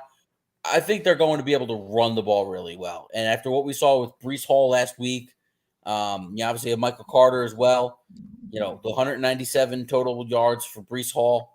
I mean, he was an absolute stud. The guys on defense, Sauce Gardner, like Brad mentioned, has been absolutely everything we could have hoped for and better. DJ Reed's also played a tremendous corner himself on the opposite side. So to have two guys going up against receivers, I think that's going to make things very tough on Aaron Rodgers. And guess who's rounding into form 5-6 weeks into the season? Carl Lawson. Last week, he was an absolute monster in getting to the quarterback. And, he really looked slow early on. But, he was coming off an Achilles injury. Now he looks like he's in midseason form, and he's ready to go. You know what? Why not? Why not take the Jets in an upset here? Well, I'm going to give my thought in a second. Anthony Finkel had said about his ex, the lawyer from Texas Total Stuff. I don't remember that one, so probably good that I didn't remember. Anthony Finkel says, if the Packers lose to the Giants, then Jets back-to-back, they're cooked. Time to hit the panic button. I mean, I would definitely hit the panic button for sure. I wouldn't say their season's cooked. But as much as I want to pick the Jets, and obviously you guys are definitely giving me a strong feeling to kind of do it, to me, at the end of the day, in Lambeau, in Green Bay, I mean, I know the Packers are kind of on the ropes, but I always look at the Packers and kind of the Chiefs in the same way, is that it's hard for me to believe that they could lose a couple of games in a row like this. And I do think it's going to be close, but ultimately I find that the Packers find a way to pull it out and live another week. I'll say, I think Chris said, was it 24-20? I think I heard something like that. I think that's it kind of feels like that kind of game. Unfortunately, I feel like Green Bay finds a way to pull it out, but I definitely think the Jets will cover. I think 7.5 is way too disrespectful to the Jets, because I think the Jets are a lot better than 7.5 here. I definitely think that they're being totally disrespected, because they beat Pittsburgh on the road, they beat Miami, they have a win against Cleveland. This has been a decent football team enough here. Even the Bengals game, they didn't play horribly. So I do think the Jets are definitely better than their record, or even what the spread may indicate. Let's go over then to the other team that sort of plays in the tri-state area. That is, of course, the New York Football Giants, who are playing against the Baltimore Ravens. Another game which I kind of feel like the spread is totally disrespected here. It's Baltimore 6-point favorites against the Giants. Giants are at home. 45 also the over-under.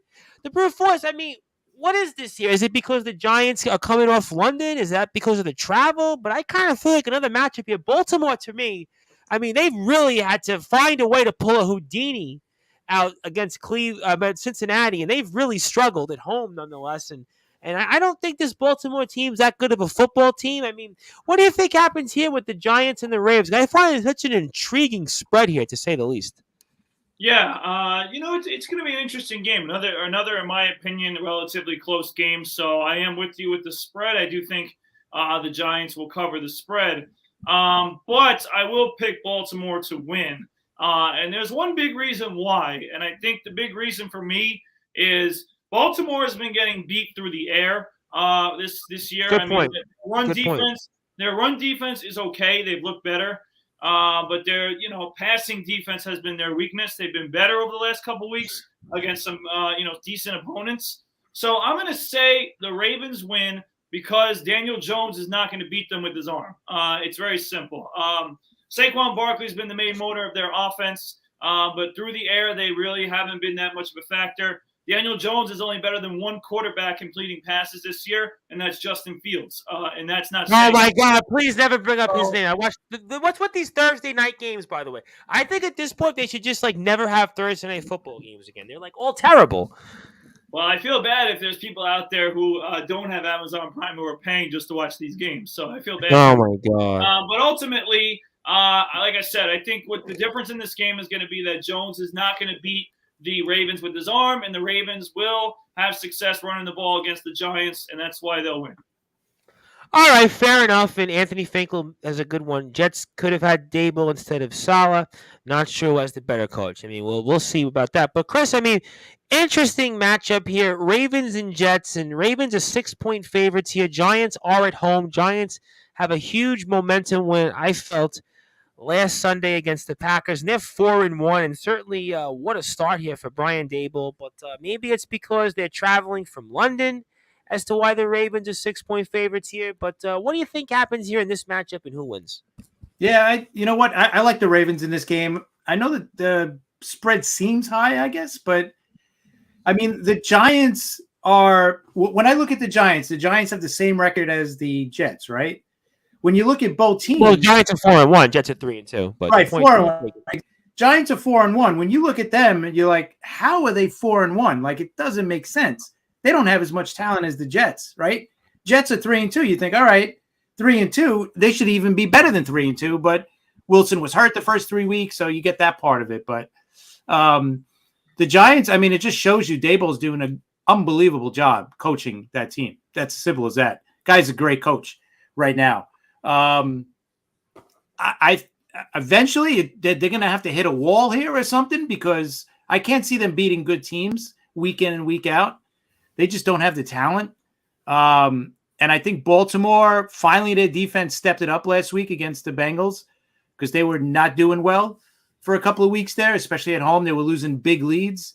So I'm going to take Baltimore. I think they'll win by a touchdown in this game.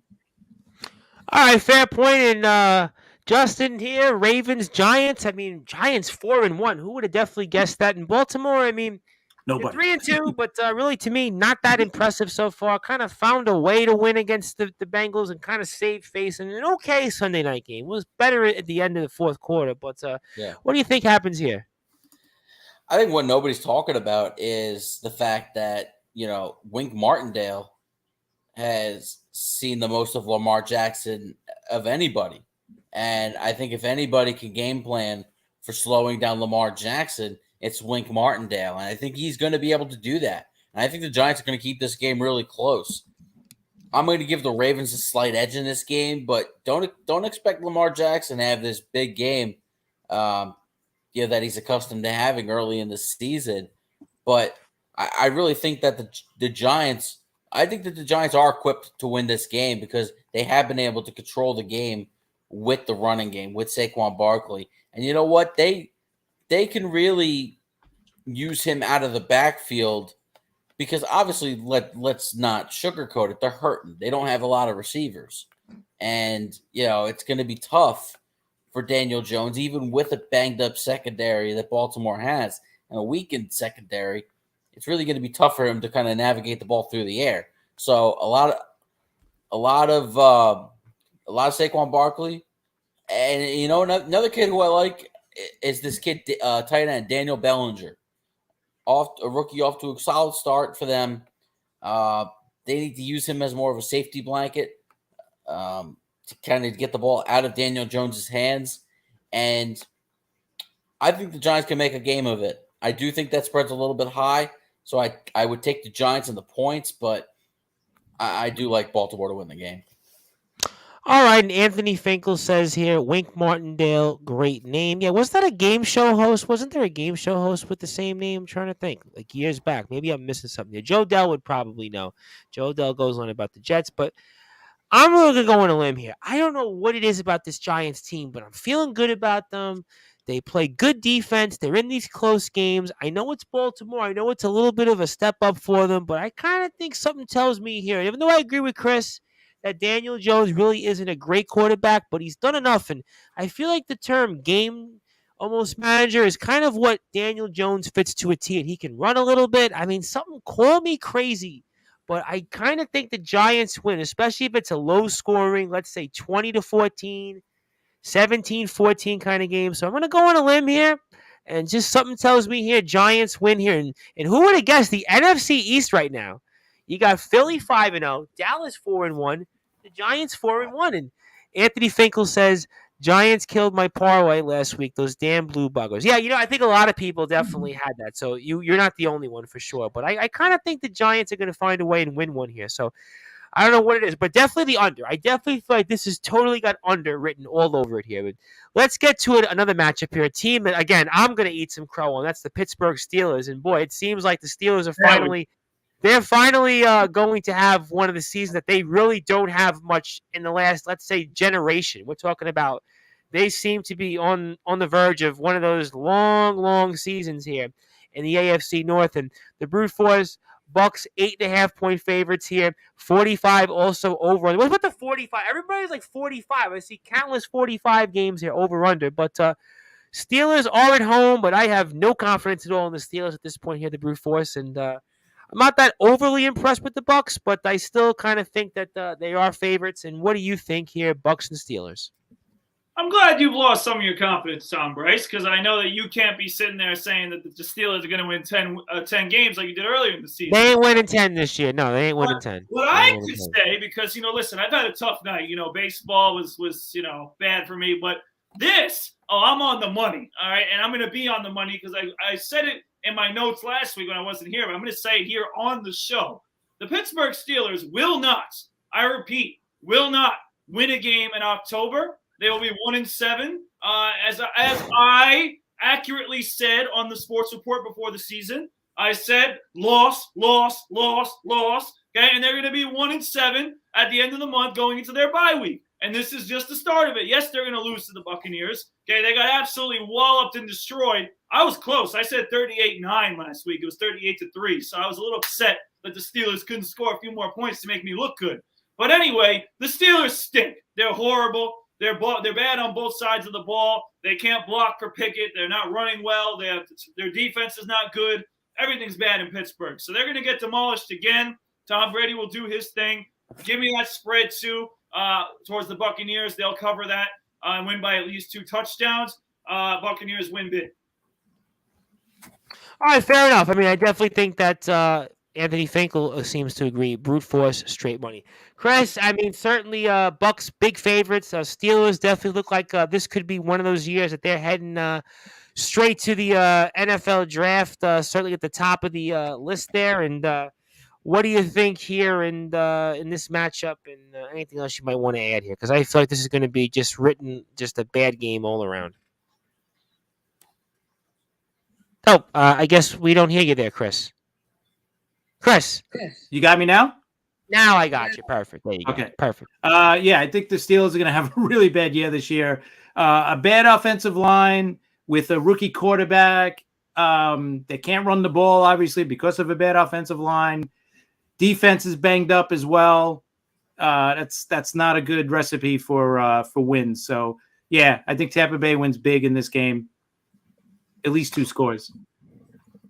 Fair enough here. And Anthony Finkel says to the Brute Force, isn't it your birthday soon? Yeah, I'm pretty sure it is. Yeah, well, definitely. You're onto it, Anthony Finkel. You're onto it. Did Anthony Finkel look up your birth certificate? Did he go to, like, the hospital where you were born in or something? Because I did not expect him to know that. But, Justin, my friend, Bucks and Steelers, I have zero confidence in the Pittsburgh Steelers. The Bucks I'm not overly impressed with, but I expect them to be big favorites, which they are. 8.5, 45s over under. What do you think? Yeah, I don't think the Bucks are really that good this year. Me either. But with Pittsburgh, there's definitely better days ahead. Maybe even towards the end of the season. I do like so far. I think Kenny Pickett's handled himself pretty well. It's just everything around him is just complete garbage right now. Their defense has really missed T.J. Watt. Because that was really the strength of how they won that opening game and how they played defensively against Joe Burrow and the Bengals. But, Their defense has really struggled. They're very banged up. I think even Minka Fitzpatrick and a couple other guys on their defense are going to be out for this game. It's just going to be tough for them to compete in this game. It's going to be really tough. You got to like the Bucs at a pretty comfy victory. Again, I think better days ahead, and I think the Steelers can absolutely improve as the season goes on, and we get towards November and December. But right now, there's such a learning curve with the offense. Right now is a rough time for Pittsburgh. Yeah, I just unfortunately, as much as I love to pick the Pittsburgh Steelers, it to me unfortunately is going to be a long season.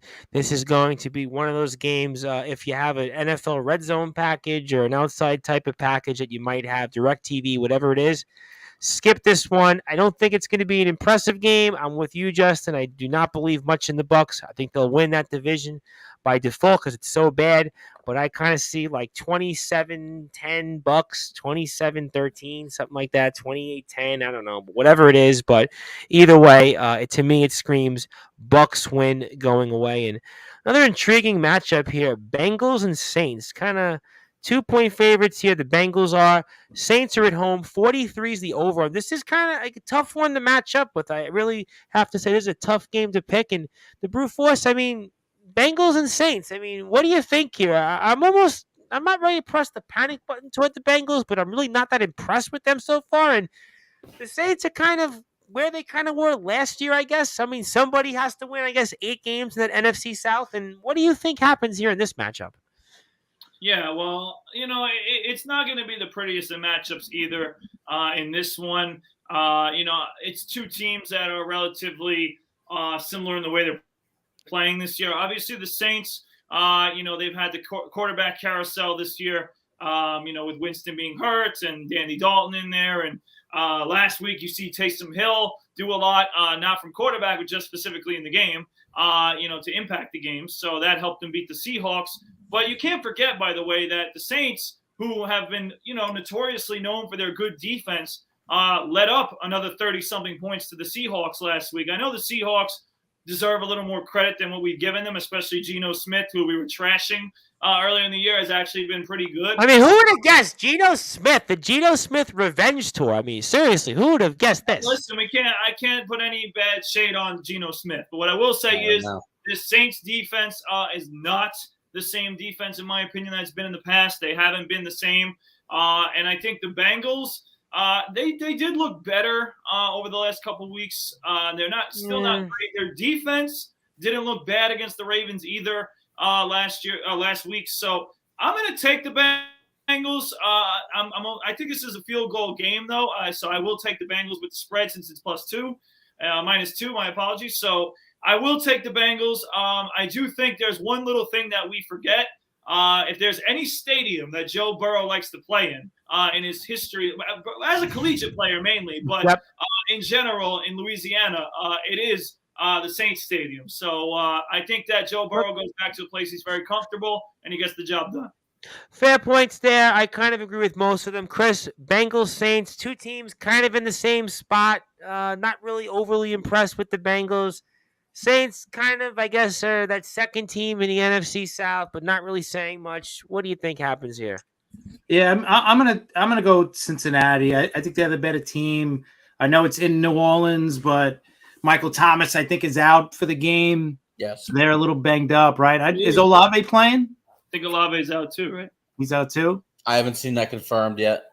Yeah, so they're a little banged up. I don't know. I trust Cincinnati a little bit more, and if Cincinnati's going to make any kind of a run this year, that they got to start winning games. So I'll take Cincinnati in a tight game. Fair enough. For you, Justin, Bengals Saints, what do you think?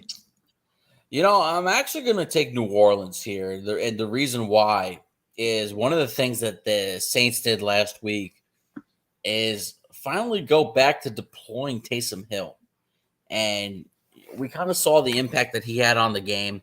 And it kind of changed everything for New Orleans, and their offense started to flow a little smoother. Obviously, they're like we mentioned, they're compromised at the receiver position right now. Jameis Winston right now is listed as questionable, but I would still expect Andy Dalton to get the start at quarterback.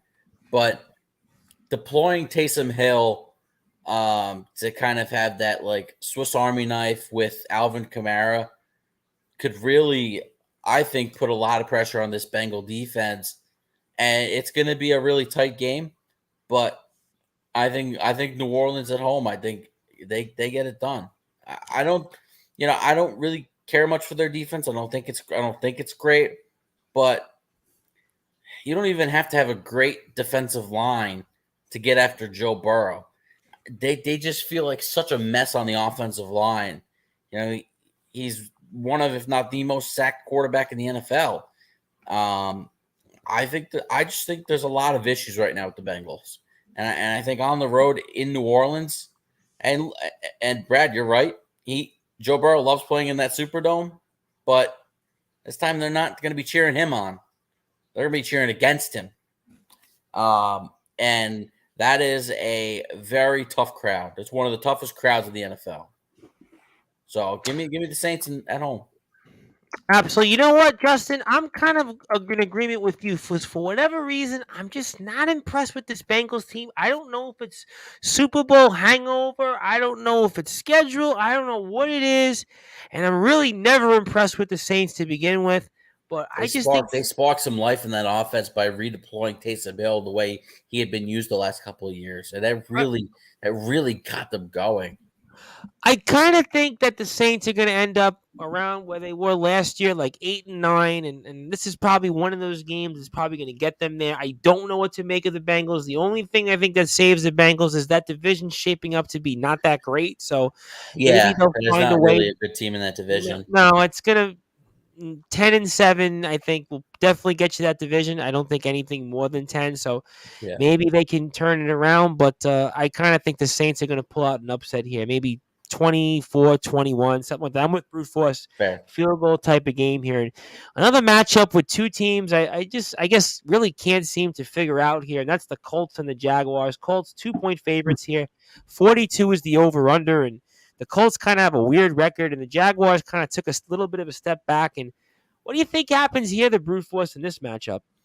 Oh man, this is a game I really don't want to pick. I mean, it's just it's horrible. I mean, and first of all, I think if you took away last week, we would be saying, "Oh, Jaguars for sure," just because of the way that they were playing. But they had an absolute stinker last week against a really bad Houston Texans team. At home. They put up 6 points. I mean, at that's home. Right. That really is the reason why we're debating this. And obviously, the Colts, as you alluded to earlier in the show, Tom Bryce, were on that absolutely horrifying, horrific Thursday night game that they won in overtime. So it's tough. It's a tough decision. I think right now I'm going to give the Colts the home win. The last time the Colts did play at home, they did beat the Kansas City Chiefs. I still can't figure out how, ultimately, but they did. So I think they do play a little bit better. They lost to the Titans, I'm sorry, the last time. So they have competed at home. That's my main point. They have competed at home. I think that they do get the job done against the Jaguars. Another close, really ugly, disgusting game. I could see this being one of those like nasty scores, like 19-15. So something really bad. Yeah, I agree. But ultimately, I guess at some point, Matt Ryan's got to do something. I'll hope it's this week. Again, I'm not that confident in this because it's not a good game to pick, but I'll take the Colts. Yeah, definitely. I'm in full agreement with you on this one. There's definitely no confidence screen I'm going to see here from you. And Chris, I mean, Colts and Jaguars, I mean, I guess you could say maybe this is a game for first place in the South or who may win this division. I mean, we're going to talk about probably, I guess, 9 wins is going to definitely, I would think, assuredly win this division. And what do you think happens here? Because I have no idea who I'm picking in this matchup. So, and I think the Jaguars actually own the Colts too. Yep. They beat 2 wins in a row. Yeah, last year at the end of the season, early on this year. So, yeah, their big thing is owning Indianapolis at Jacksonville, though. Right. True. Yeah. I don't know. This is one of those flip a coin type of games. I would. I guess I'll take the Colts. In a tight game, maybe a late field goal or something. You know, maybe Jonathan Taylor plays well, and actually carries this team. Please. So I'll say Colts. I need him in fantasy. Please, Right. Jonathan Yeah. Taylor. Give me I'm sure hope. a lot of people please. All right. I mean, for you, Justin, I mean, Colts, Jaguars, what do you make of it? I think this is a good bounce back spot for the Jaguars. I think after last week, bad performance at home against a bad Texans team. Even with Jonathan Taylor returning, it's like pulling teeth to get the Colts to generate any kind of offense. At least we've seen the Jaguars in games generate a good amount of offense. Even in that Eagles game where they jumped out early and then they fell behind and they were trying to claw their way back. They were moving the ball and they were scoring some points, but last week was just an absolute disaster. I think they get back to basics here. Look for a good amount of James Robinson in this game, some Travis Etienne, run the ball, get the ball to Christian Kirk. Who's actually been putting up some nice numbers is Evan Ingram in Jacksonville. Yep. The Jaguars do have a good offense, and I think Doug Peterson will make the necessary adjustments. I just don't believe in Matt Ryan anymore. I just think he's over the hill. So I do like Jacksonville in this game to bounce back. The law of logics would say that the Colts should win this game by double digits, but I think it's kind of where it is. I'm going to say the Colts win this game, but I'm really, like I said, I have zero confidence in either of these teams. I guess the Colts are playing slightly better than the Jaguars right now, so I'm going to say 27 Colts, 20 Jacksonville, something like that. I mean, I kind of think that's going to where the game's going to end up. I mean, like I said, I'm not really that impressed with either teams, but again, I think 9 wins is going to probably for sure get the South, and maybe that tie in a way kind of helps the Colts in a crazy way, kind of like how it helped the Steelers. Listen, how it helped the Steelers make the playoffs last year. I mean, without the tie, I don't think the Steelers make the postseason. That might be something we're looking at here when it comes to the Colts. And another game here that's, again, really not too keen on, I guess, is the Browns and the Patriots. Browns 2.5-point favorites at home against New England. 43 is the over-under. Brute force, I mean, you have to pick somebody here and try to help us out in who you're picking. Yeah, well, first of all, I'm just happy that I don't have to watch this team this week because the Patriots absolutely annihilated the Lions last week. And thank God we don't have to watch them this week, the Lions, because they're really getting on my last nerve. I mean, obviously I'm the guy who's been high on the Lions with John Gonzalez. Hey, you me both, the brute force. You me both. Yeah, and they've just been absolutely depressing so far. Whether it was whatever it is, mostly defensively last week, offensively. And that's also a credit to the Patriots defense, which I do want to give credit to. But I think the Browns are going to win this week. And I know that, I'm going against Bill Belichick's defense here that's been playing well, actually. And the Patriots have actually been running the ball very well. And that's a weakness of the Cleveland Browns defense. But what I will say is, again, we don't know exactly who's going to be a quarterback just yet. Whether it's Zappy, who actually hasn't been so bad, or it's Jones. It'll probably be Zappy. It's Zappy, yep. It's going to be Zappy. Okay, so either way, I think Zappy's going to keep him in the game. But I do think that, Jacoby Brissett has been solid this season. I think they'll get enough offense generated against the Patriots defense. Not a lot, but enough to win the game. I'll take the Browns again. Another game in which is going to be close, so I'm not 100% confident. It could go one way or the other at the end of the game. I'll say Jacoby Brissett beats the Patriots late. All right, fair enough. And Chris, Browns, Patriots, I guess somebody has to win here. 2.5-point favorites here are the Browns. 43 is the over-under. What do you think? I'll go Browns. Close game, but I think they'll win. They're going to ride Chubb. He's just going to carry that team until Deshaun Watson, if he ever gets back to play in there. I don't know about that one now. I know, right? Another problem for him. But I think Cleveland will win. I think Cleveland's better. New England, like you said, great coaching, but I don't know. I'm amazed that they're pulling out wins even with their backup, Zappy. So I'll take Cleveland in this one. For you, Justin, Cleveland, New England, what do you think? I think coaching is where the edge is truly at, and obviously with Bill Belichick, I think he's going to have these guys prepared. I think with the exception of the Baltimore game, you got to give the Patriots defense a lot of credit. They played really strong this year, and in the two games, obviously he came in. Zappy came in for Hoyer during the Green Bay game, and handled himself very, very well.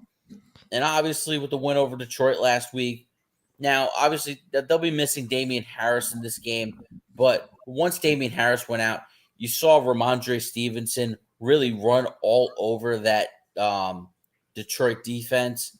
I think the same can be said against Cleveland. You'll be able to run the football pretty well. And I think it's going to be a little bit tougher sledding for Nick Chubb and Kareem Hunt against this New England front. So I'm actually going to give the edge to New England here. And I like the way Bailey Zappi's been playing. I think he's done what he's been asked to do. He's not been asked to go out and play hero ball, and and they don't need him to. I think we have a young star in the making in Ramondre Stevenson. I really do. So give me New England. It's hard for me to go against Bill Belichick, even though this Patriots team I think nothing of. I don't think anything. It's not their best. Not at all. I think New England 20. Cleveland 14, something like that, 24-17. I just think I'm not high on how Jacoby Brissett's playing. I'm not. And I don't know that he could keep this team above water, even in a mediocre AFC North. That's the only thing that saves them. Did Deshaun Watson potentially get back? And that could even be a question at this point, given the off-the-field situation that just came up again. So, I just don't trust Brissett.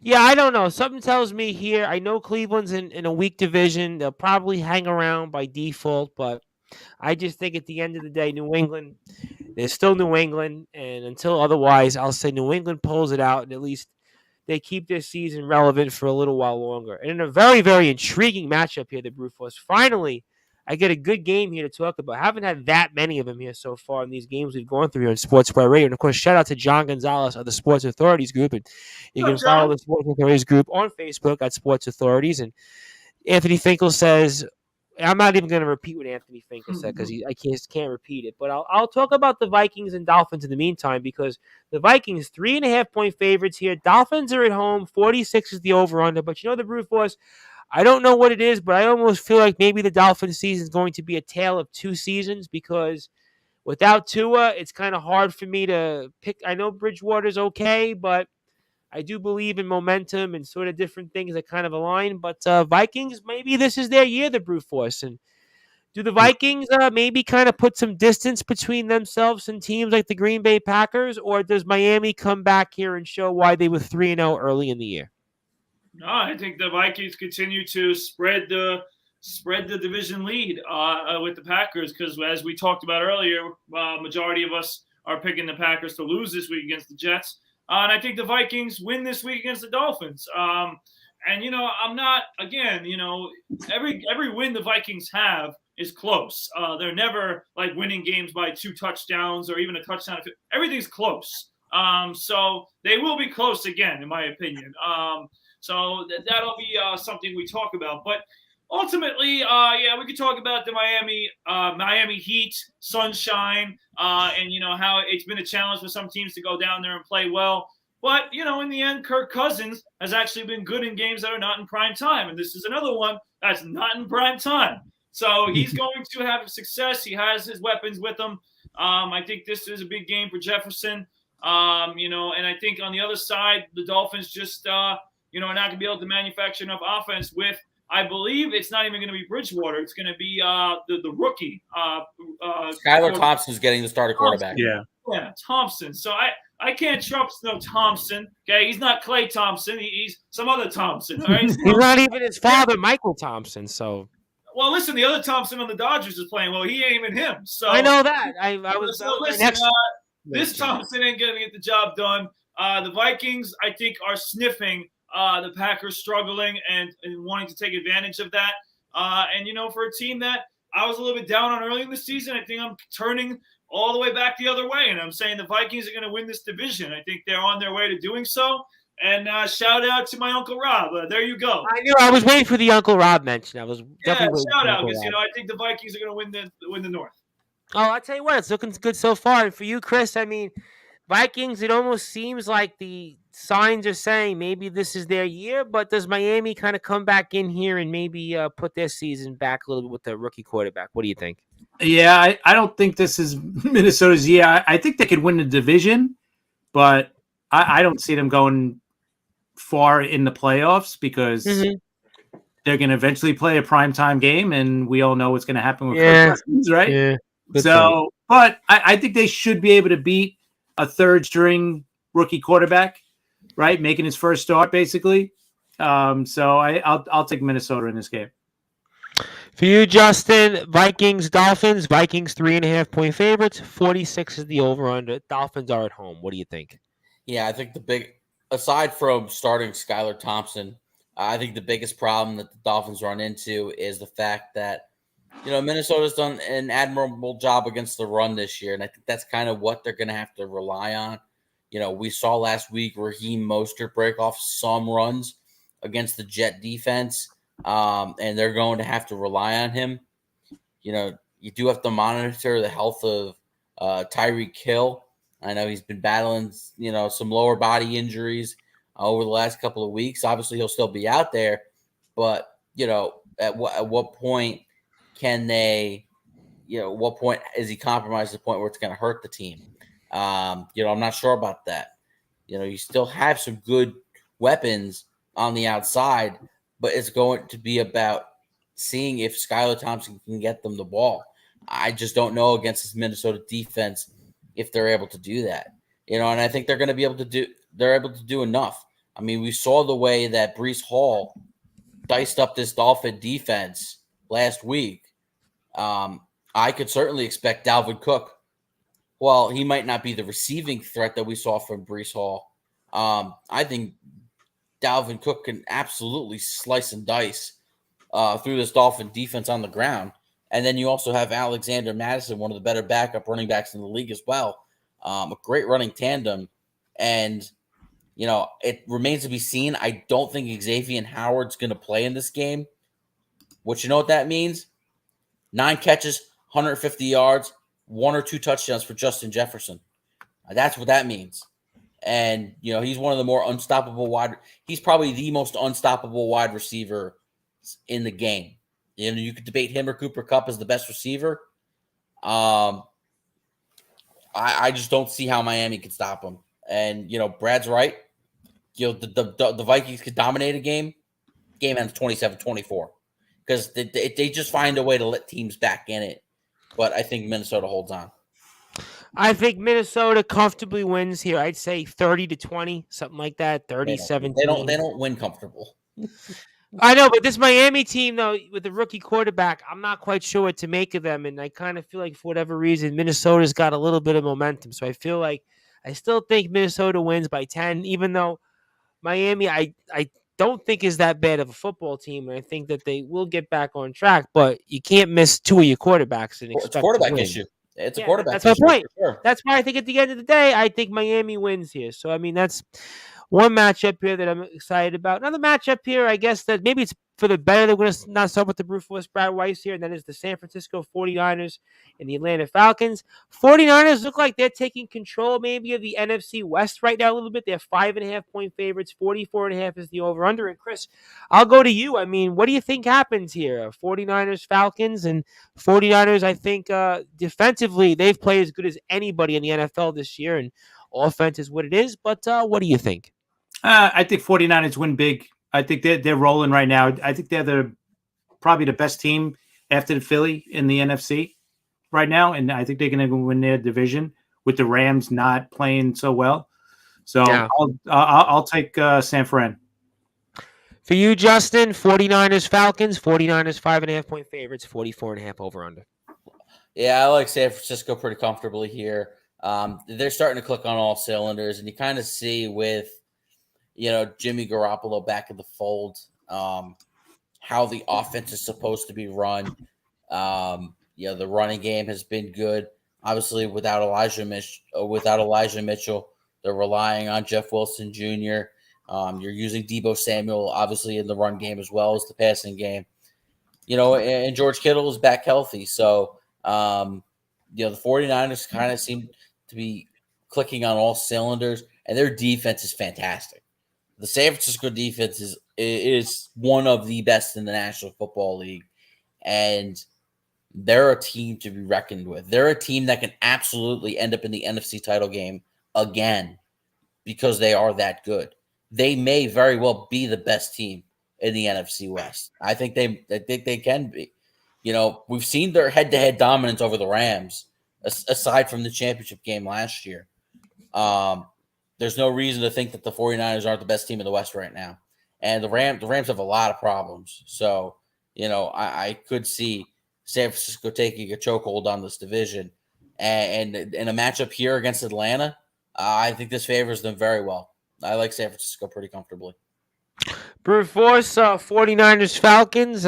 Seems to me John Gonzalez is with the 49ers, and the rest of the guys seem to be before I pick. And what do you make of this matchup here? Of course, one of your other favorite teams, a team you've called the dumbest team in the league here in the past, the Atlanta Falcons. Yeah, I'll say this first of all, because when it comes to the pick, I agree with everything Justin just said about the Niners defense. That's the reason why they're going to win the game. But I'll say this, and this is credit to the Atlanta Falcons. They're inching closer and closer to me taking that dumbest team away from their name. I think that they're starting to prove to me that they are not worthy of that name anymore. Well, let's see what happens. Let's see if they have a few more games where they're winning and they choke the lead or something. We'll see. But in the end, this week, I think they're not going to be in the game the whole time. I think the 49ers defense will instill their will early in the game. And I think, and again, this is actually hoping for my fantasy team. Let's hope that Deebo Samuel has a big day against the Falcons defense. And I think he will, along with other guys, their running back tandem that they have now with Wilson and Coleman will have a good day. I think the 49ers overall will just win this game, and it'll be relatively comfortable, like Justin said.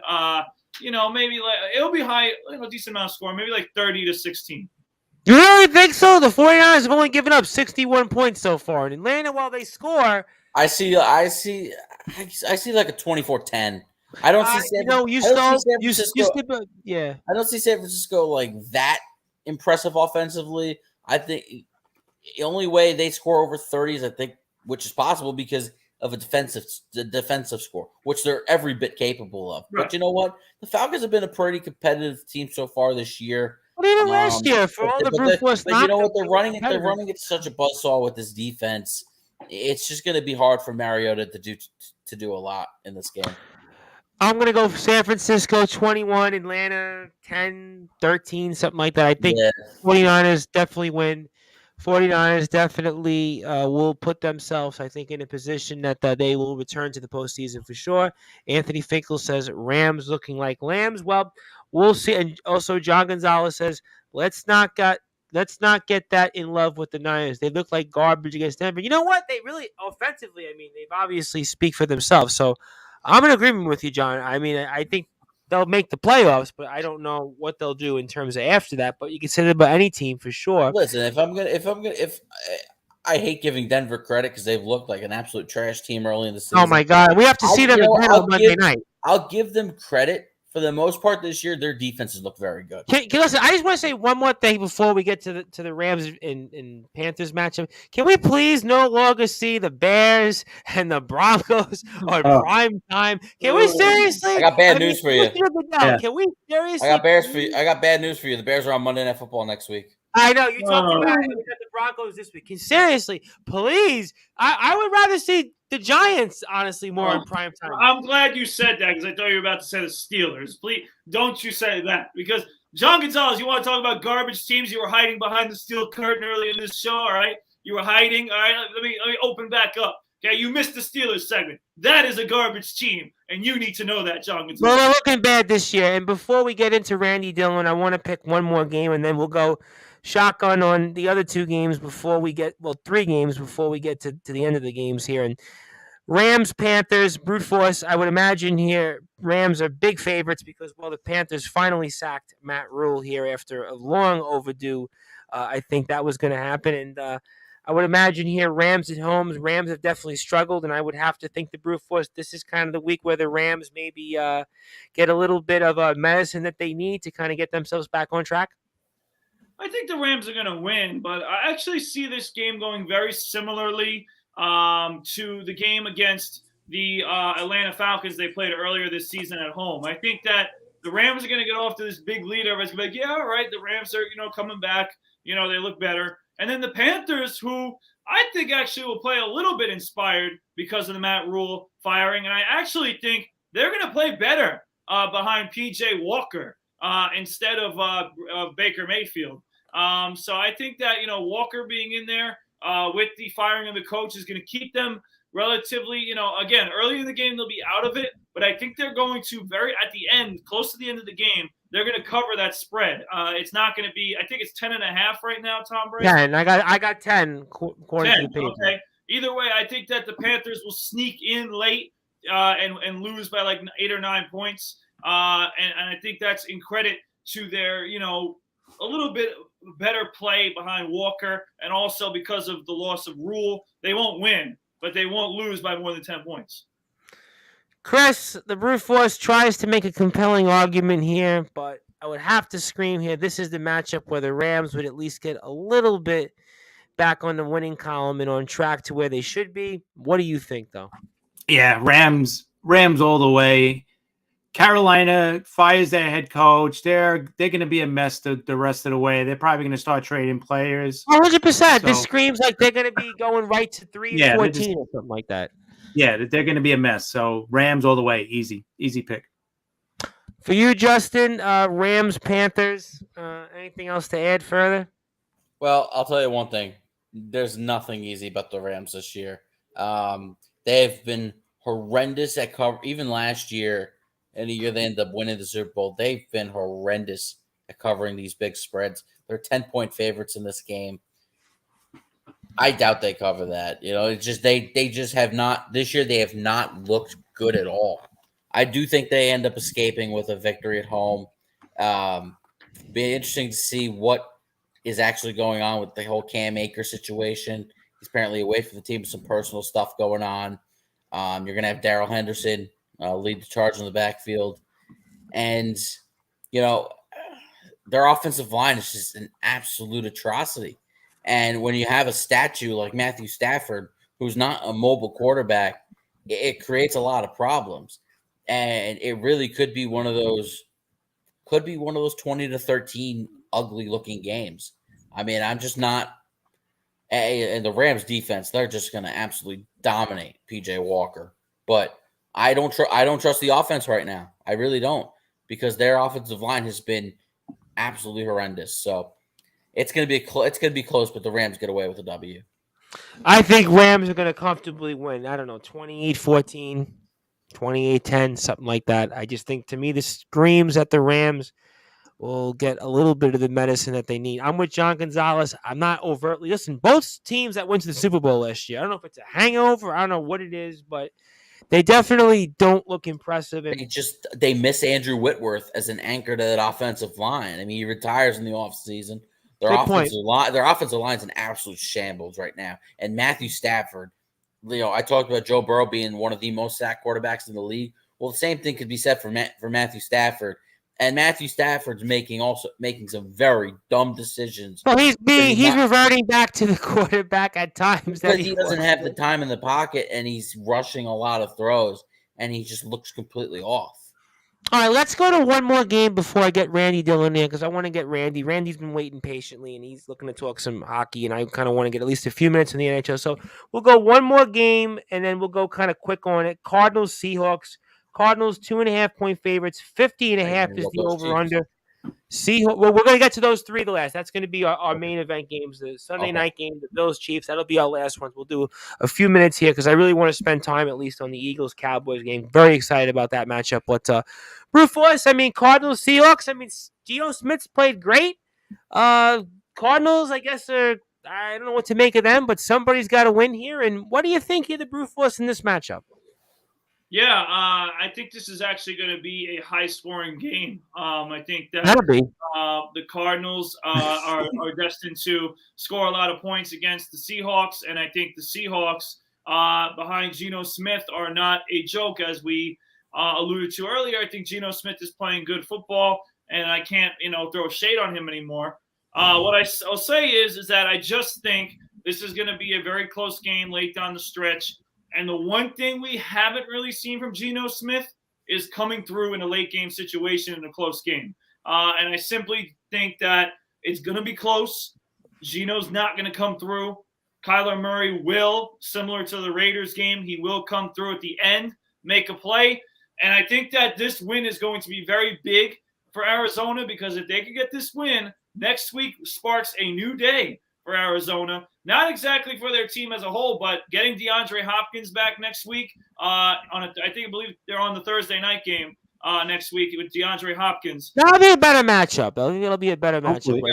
It's Raiders. Well, it's Raiders Cardinals, so I'm expecting. No, not Raiders Cardinals. Cardinals are playing New Orleans, correct? Thanks, Cardinals. Yeah, that'll be a better matchup. Yeah. But I think seeing DeAndre Hopkins back is going to give them a little bit of a spark offensively. I think a nice win in a tough environment in Seattle will be good for the Cardinals. So I think they're going to get a win. Like I said, late game win. Kyler Murray comes through. Geno Smith, even though he has a good game, does not come through at the end. And John Gonzalez says Smith is a new man. Go figure. Yeah, who would have guessed? What a redemption story here.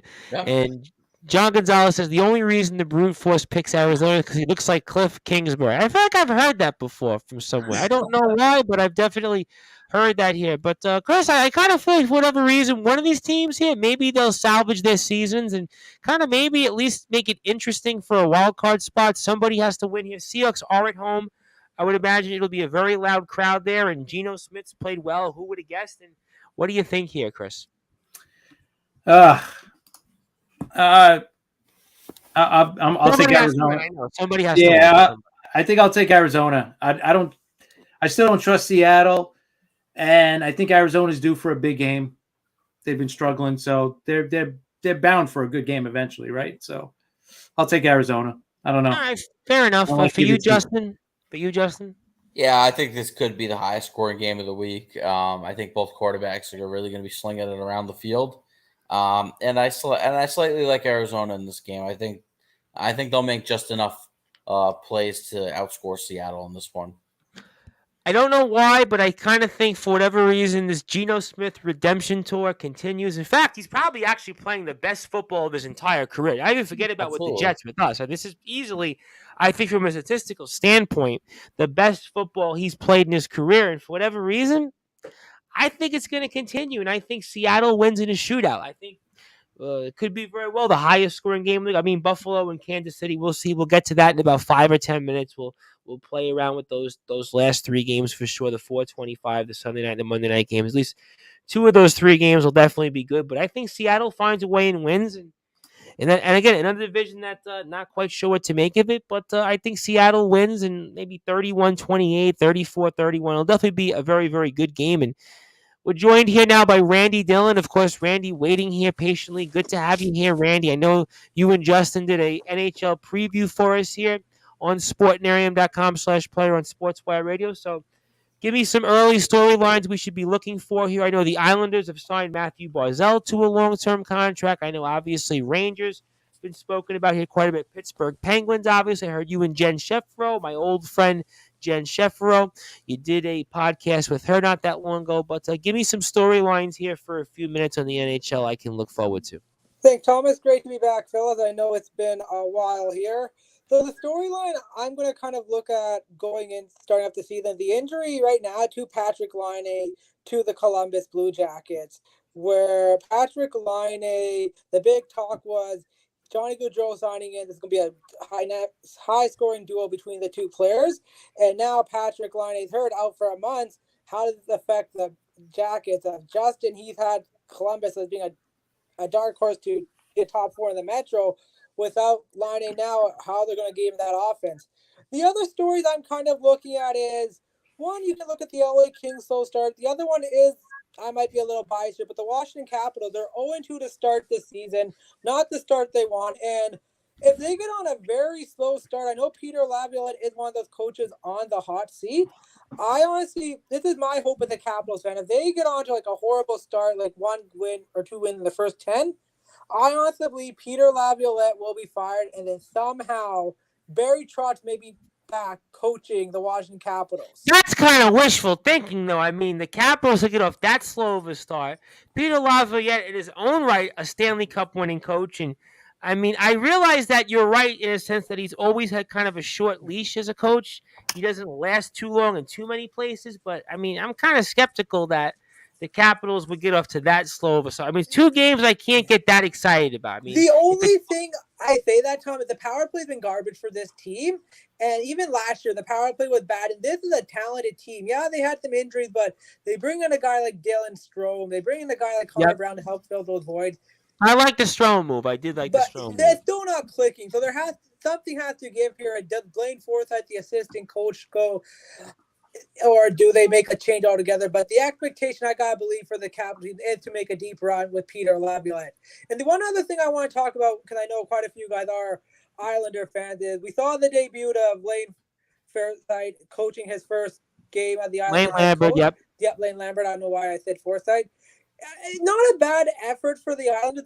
They had some chances. I still think the big thing Justin and I talked about, they didn't do enough this offseason. I think they have no secondary scoring. Anytime somebody talks to me about the Islanders, and I say they have no secondary scoring. Yeah, exactly. That's where I think is going to be a problem for Blaine Lambert, is who's going to be the guys to step up, because they didn't do anything this offseason. It's going to be hard to hope who's going to step up or not.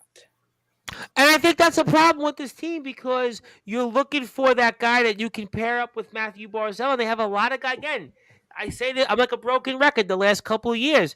They have a lot of these guys. They're all kind of like a gluttony of the same players, whether it's a Pajot, Palmieri. I mean, Anders Lee, to me, I think almost might be on the back end of his career. Josh Bailey, I don't look at it at that level. I mean, they've got a lot of these guys. I mean, Beauvillier at times shows you, but never really puts it together. I mean, I just don't know. I mean, Chris, anything on the Islanders you want to add? Because I'm really not that high on this team. I got to be honest. No, you know what? I watched the home opener. I wasn't impressed, and you know what? I think they're going to start off, kind of slow too, because they're learning this until they get comfortable in the new system. Because it's not like last year. It's going to be a more open, more offensive system. So I think it's going to take a while. Maybe what I'm hoping, it doesn't take as long as, some think it's going to take, and they could, hang around, and hopefully they could get into the playoffs in the end, I look at that Eastern Conference, and I just look at the only. I know who's not going to make it if they make it, right? That's the way I look at it. Exactly what you know what? I know Randy talks Washington, but I still think Washington's a playoff team. I think Pittsburgh's a playoff team. I think Carolina. I think the Rangers. Then I think in the South, I think it's going to be Tampa. I think it's going to be Toronto, and I think it's going to be Florida. Then what are you left with? I mean, you got the Devils. I mean, seem, at least on paper before yesterday, seem to be improved. Columbus, I think, seems to be, at least continues to be competitive. I mean, is Ottawa better? I don't know if they're enough to be a playoff team. You've got Detroit. Everybody says Detroit's going to finally come back, and Montreal. Do they make it, or they'll just be out? It's going to be one of those years. The other thing is, we saw Boston on Wednesday. David Krejci coming back, and doesn't look like he missed a beat with 3 points. Yeah. I don't know. I just, to me, I'm just not that high on the Islanders. I mean, let me get the Devils take real quick with Justin. I mean, Devils, I always feel like every year I'm saying, the Devils, because my good friend like you, Justin, Daniel Slavin, longtime Devils fan, he was a baby, he had Devil season tickets with his parents, and I always, because he's one of my best friends, I'm always in a away room for the Devils. Neil Villapiano, obviously, a part of our station, Mr. New Jersey Devil, he has a podcast like every day. He's like the Pinstripe Chronicles of NHL podcast, and I mean, I know it's one game, but I mean, what's your expectation? I know I heard a little bit about it with you and Randy on the podcast, but I mean, what do you think of this Devils team? Well, I gotta tell you, it couldn't have started any worse. You gotta be freaking kidding me. It's just an absolute flat loss in Philadelphia last night, and rightfully so. Lindy Ruff was getting criticized for the lack of ice time for Jesper Bratt. I mean, was he? I think he was 8th amongst forwards in time on ice last night, and that can't be acceptable. And he had a multi-point night, so that tells you he's been productive when he was on the ice. Obviously, they didn't have Nico Hischier last night. It kind of sucks that he had the hamstring issue at the end of camp, and he doesn't seem like he's too far away. It sounds like he's not ruled out for tomorrow's home opener. But this should be an improved team. But I get the sense Lindy Ruff is going to continue to hold this team back, and I think it's only a matter of time. If this team gets off to a slow start, I think he could be on the chopping block, and I think they would replace him with Andrew Brunette. And we saw the job that Brunette did with Florida last year when Joel Quenneville resigned amidst the Blackhawks scandal. Mm-hmm. But this should be an improved bunch. But I got to tell you, the most disappointing player from last night, and it's going to be a big story this season, is the disappointing performance of Mackenzie Blackwood. And if he's not going to perform the way that we came accustomed to before the hip injury, Vitek Vanacek is going to get a lot of playing time. He's going to move himself into the number one goaltending role. And we'll see who they start tomorrow. I would imagine they probably still start Blackwood tomorrow night at least in the home opener. But the leash is going to be short for the number one goaltender. And, whether it's a split or Vanacek starts taking over, the Devils have to figure it out in goal, because he gave up some goals last night that are goals that you should not be giving up as a professional goaltender. So they need to get good production out of the goalies because they should have a lot of scoring this year. They should be one of the faster teams in the league, but their back end has been an absolute problem. And I think that ultimately this was something we spoke about at the end of the season last year, that in order for the Devils to kind of get back into the postseason, they had to address the goaltending, or Blackwood himself had to improve him. And look, they did address the goaltending. They got Vitek Vanacek in there. Obviously, Jonathan Bernier is on the long-term IR. I don't know if he'll return this season. If he is, maybe mid-season or later in the season. Right now, obviously, he doesn't count against the cap because he's on the long-term IR. But, I mean, the pressure is on Mackenzie Blackwood because you're either the franchise goaltender or you're not. I mean, because when he first came up, he showed a lot of flashes. He showed a lot of flashes of brilliance when he came up. And ever since the hip injury, it doesn't look like he's the same guy. And that's a problem, especially when you're still as young as he is. For you, Randy, real quick, because I want to go and pick the rest of the NFL games before we close out tonight.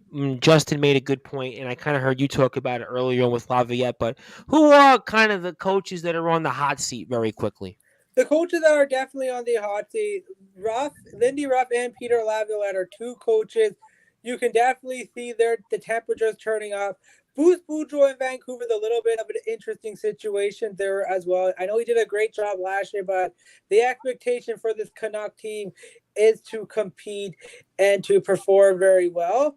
Other than that, the only other coach I really could see under a lot of expectation is Sheldon Keefe in the Toronto market. I think Dubas has full confidence with him, but listen, at the end of the day for the Leafs, what Jen Sheffield said this good in our episode, the definition of insanity, doing the same thing over and over again. I don't know what more Keith can do to get this Leafs team doing well, especially down the playoffs. But we saw a Leaf team of two tails where the game against Montreal was 3 minutes left. They flew a gasket. In the game against Washington, they were able to play a great defensive game. So they need that consistency factor. But those are the three to four coaches I would definitely say that. Well, Toronto, it's going to be all about the postseason. Yeah. It's not even the regular season. I mean, they haven't won a postseason. And Randy, you and I talked about it. We on your episode. How much better did they really get this offseason? I don't feel like they improved all that much. And so it's tough to have those high expectations because it feels like Toronto, there is expectations of getting to the conference finals or to the Stanley Cup finals. I think just winning a postseason series. Well, of course, but that's the expectation. It feels like there is around the Leafs. But like you and I talked about, Randy, how much better did they really get, though? They didn't, and you saw exactly. The hope was Matt Murray to be their number one in the game against Montreal. He was awful. Samsonov didn't do it, I think, any better against Washington. He let stone a few softies. Just Washington was awful. And I honestly think it comes down to this. Austin Matthews has literally 2 years before he had free agency. If this team, I think, does not make a run this year in the playoffs, there's no way he resigns. I don't care what they do in the last year. They could go to the conference final. I think this year they need to show that if they want any hope of him resigning in Toronto, they got to show it this year. Otherwise, he ain't coming back. Well, we'll certainly find out. Obviously, I think Lindy Ruff to me is at the top of the list because obviously Devils fans were certainly very skeptical if he was going to come back. It's time, even in a tough and loaded Metropolitan Division, it's time to be a playoff contender. I'm sorry, it is. It's been too long that this team has been on the down, and there's too much talent on this roster, whether it's Jack Hughes, whether it's Nico Hischier, whether it's Alexander Holt, who congratulations. Well, I think the Devils, listen, I think offensively, I think they might be maybe the second or maybe even one of the best, maybe the best team in the Metropolitan Division. Offensively, they very well could. And huge congratulations last night to Alexander Holtz for his first career goal in the National Hockey League. Dawson Mercer. You sign Andre Palat. There's plenty of talent. And I like the Palat move. The defenseman got better too. You brought in Brendan Smith. You got John Marino in a trade from Pittsburgh. There's plenty of talent within the 18 skaters. It's going to be about the goaltending, and I think that's a big thing in this league. Listen, it's going to be a big thing in this league, and obviously we'll see about that. Certainly Devils, Islanders, Rangers now looking forward to the hockey season. Certainly very, very excited about that. In fact, I'm making my return to an NHL game later this season at UBS Arena, so I'm excited about that. I haven't been to the arena since at all. I haven't been to a hockey game since before COVID, so I'm excited about all that here. But I did want to pick the remaining games this week before we move on to closing thoughts, so I'll go shotgun on all 3 games. And in fact, I'm going to go Monday night first because I really want to get this game off my back. And the Brute Force, Chargers, Broncos, Chargers at home. Chargers 4.5-point favorites, 45.5 is the over-under. And the Brute Force, Brad Weiss, I really hope, for the love of God, that the Denver Broncos, if they're on Sunday night games, can we flex them? Can we just make sure, like an asterisk for the Denver Broncos? I'm tired of seeing their coach. I'm tired of seeing Russell Wilson and those mannerisms. I mean, they have really been a team I think we're going to look back on in huge, huge disappointments. But who do you think wins here between the Chargers and Broncos? And the Brute Force by Weiss kind of froze when he thought about the Chargers and the Broncos. That's kind of how I think I can answer for him. Answer it for me because we'll come back to him at the end. Yeah, I think it's the Chargers. I think everybody's going to go Chargers. So I'm going to say the Chargers as well here. Really? Yeah. I think most people are Justin Chargers, Broncos. Yeah, Chargers. Yeah, Chargers. I mean, at least LA could put up some points. I can't, and like I said earlier, I did talk very highly of Denver's defense, and I think their defense is pretty good. Russell Wilson's cooked, man.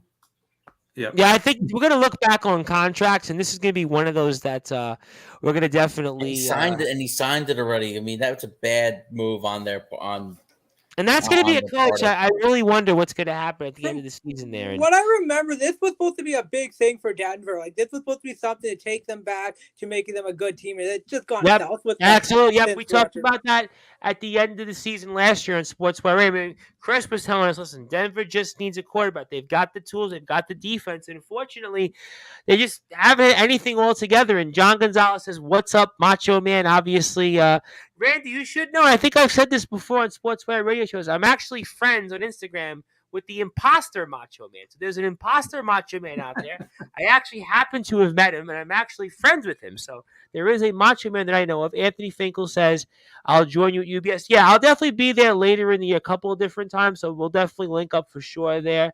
And Justin will be right back. That's completely fine.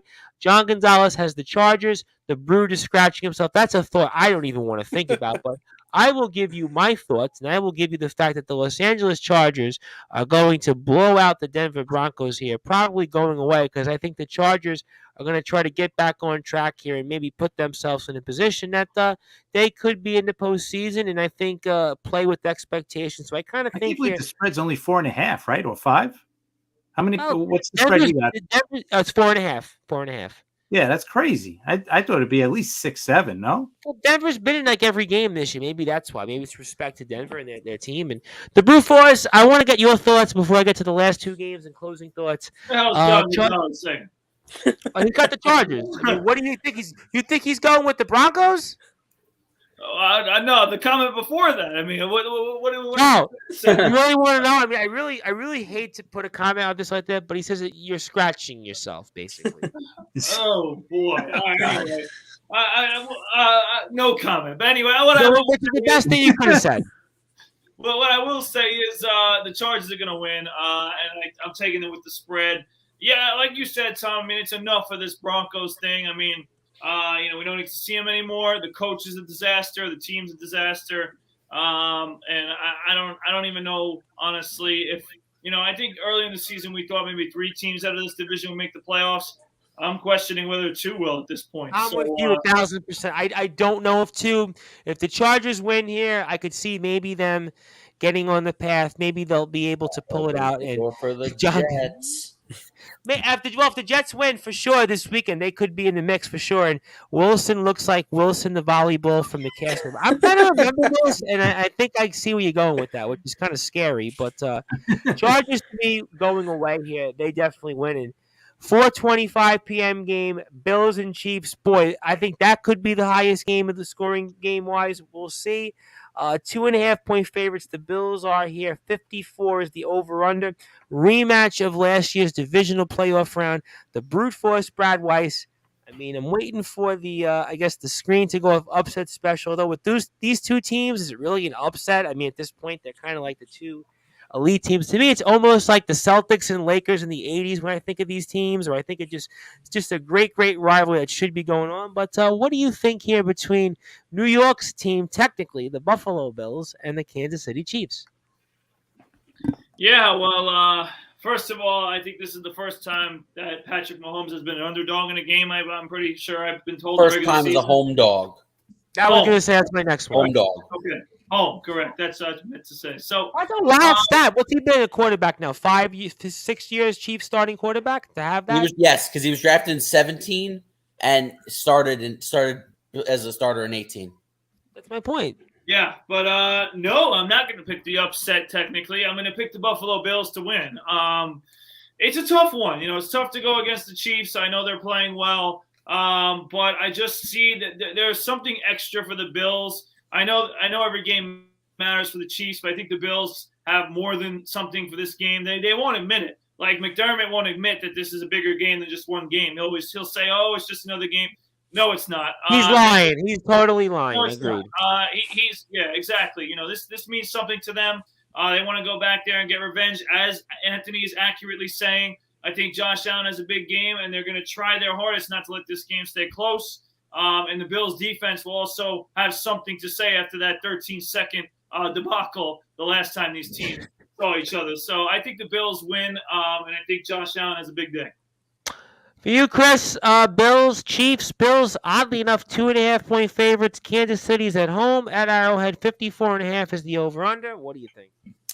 Yeah, this is one of those statement games. I think Bills want to play this game again in the playoffs, but they want to play it in Buffalo, not in Kansas City. So I think a step in that direction would be beating them this week. So I think Buffalo wins this game. For you, Justin, Bills, Chiefs, rematch of the divisional round. What do you think? I still have a hard time going against Patrick Mahomes here. I think this is going to be a game for the ages. I think both sides are going to really light it up on the scoreboard. But I still like Kansas City, man. It's hard. It's just this might be Buffalo's year altogether, but it's hard to go against Patrick Mahomes here. Give me the Chiefs. For whatever reason, I hear in my head the vocals of Sammy Hagar. There was a Van Halen song called Amsterdam, and basically the opening was Light 'em Up, and it's going to be a light 'em up type of game. I'm going to say Kansas City 35, Buffalo 31. Just hard for me to go against Kansas City at home at Arrowhead. I know it's a tale of 2 4-1s. Buffalo has been totally dominant other than the Miami game, and Kansas City's won, but it hasn't been overtly impressive. But I still think Kansas City at home. At the end of the day, I'm with Chris for sure. If it was at Buffalo, a different outcome. Maybe the schedule makers will make Kansas City and Buffalo at Buffalo next year. That would be my hope. And John Gonzalez says track me. Yeah, totally agree. This is going to be one of those games. Like I said, almost like Celtics Lakers of the 80s, maybe. That's the only other thing I could think of. And I wasn't really alive during that rivalry, but that's kind of the match. Maybe, I guess, Warriors and Cavs, maybe to an extent. Maybe that would be the only other matchup, Brad. I could say maybe similarity in terms of just the offense. Might be the only other one I could think of. Maybe Warriors and OKC. Maybe that's the better comparison. Warriors, OKC in the middle part of the decades. That could be something that would be good. But I saved the game that I wanted to go last. To me, that's the real main event. Before we get to closing thoughts, and I'll get Randy in for a few more thoughts, and then we'll move on tonight. But that is the Sunday night game. Finally got a matchup I'm really, really excited about. And it's the Eagles and the Cowboys. The 5-0 Philadelphia Eagles and the 4-1 Dallas Cowboys. And the brute force Brad Weiss. The Philadelphia Eagles, 6.5-point favorites here. 42 is the over-under. I can see that crowd now in Philly. They could very well be motivated if the Phillies close it out. And the Eagles look like they could be really, really special this year. And, I mean, what do you think? I know you really don't like the Dallas Cowboys, and somebody might want to turn their information down a little bit. But the Philadelphia Eagles could be really on the verge of a special season. The Dallas Cowboys have, I think, kind of defied the odds here. And what do you think happens here? Yeah, well, somebody's going to be crying in this game, whether it's the Cowboys or the Eagles, because, listen, the Eagles are going to, if they lose, they're going to obviously lose their perfect record, and the Cowboys, Cooper Rush will lose his perfect record this season if they lose. But I'm going to pick the Eagles to win this game and continue to stay undefeated.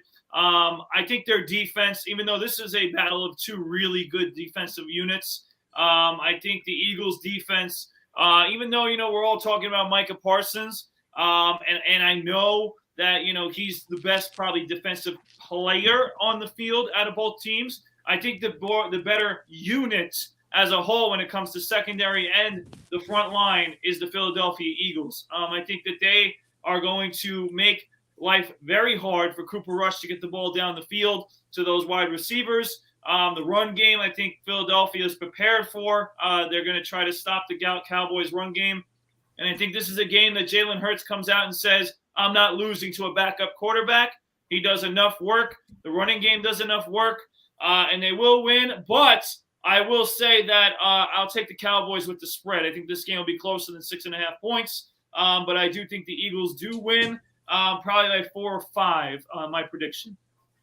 Chris, your Philadelphia Eagles look like they could be on the verge of a special season.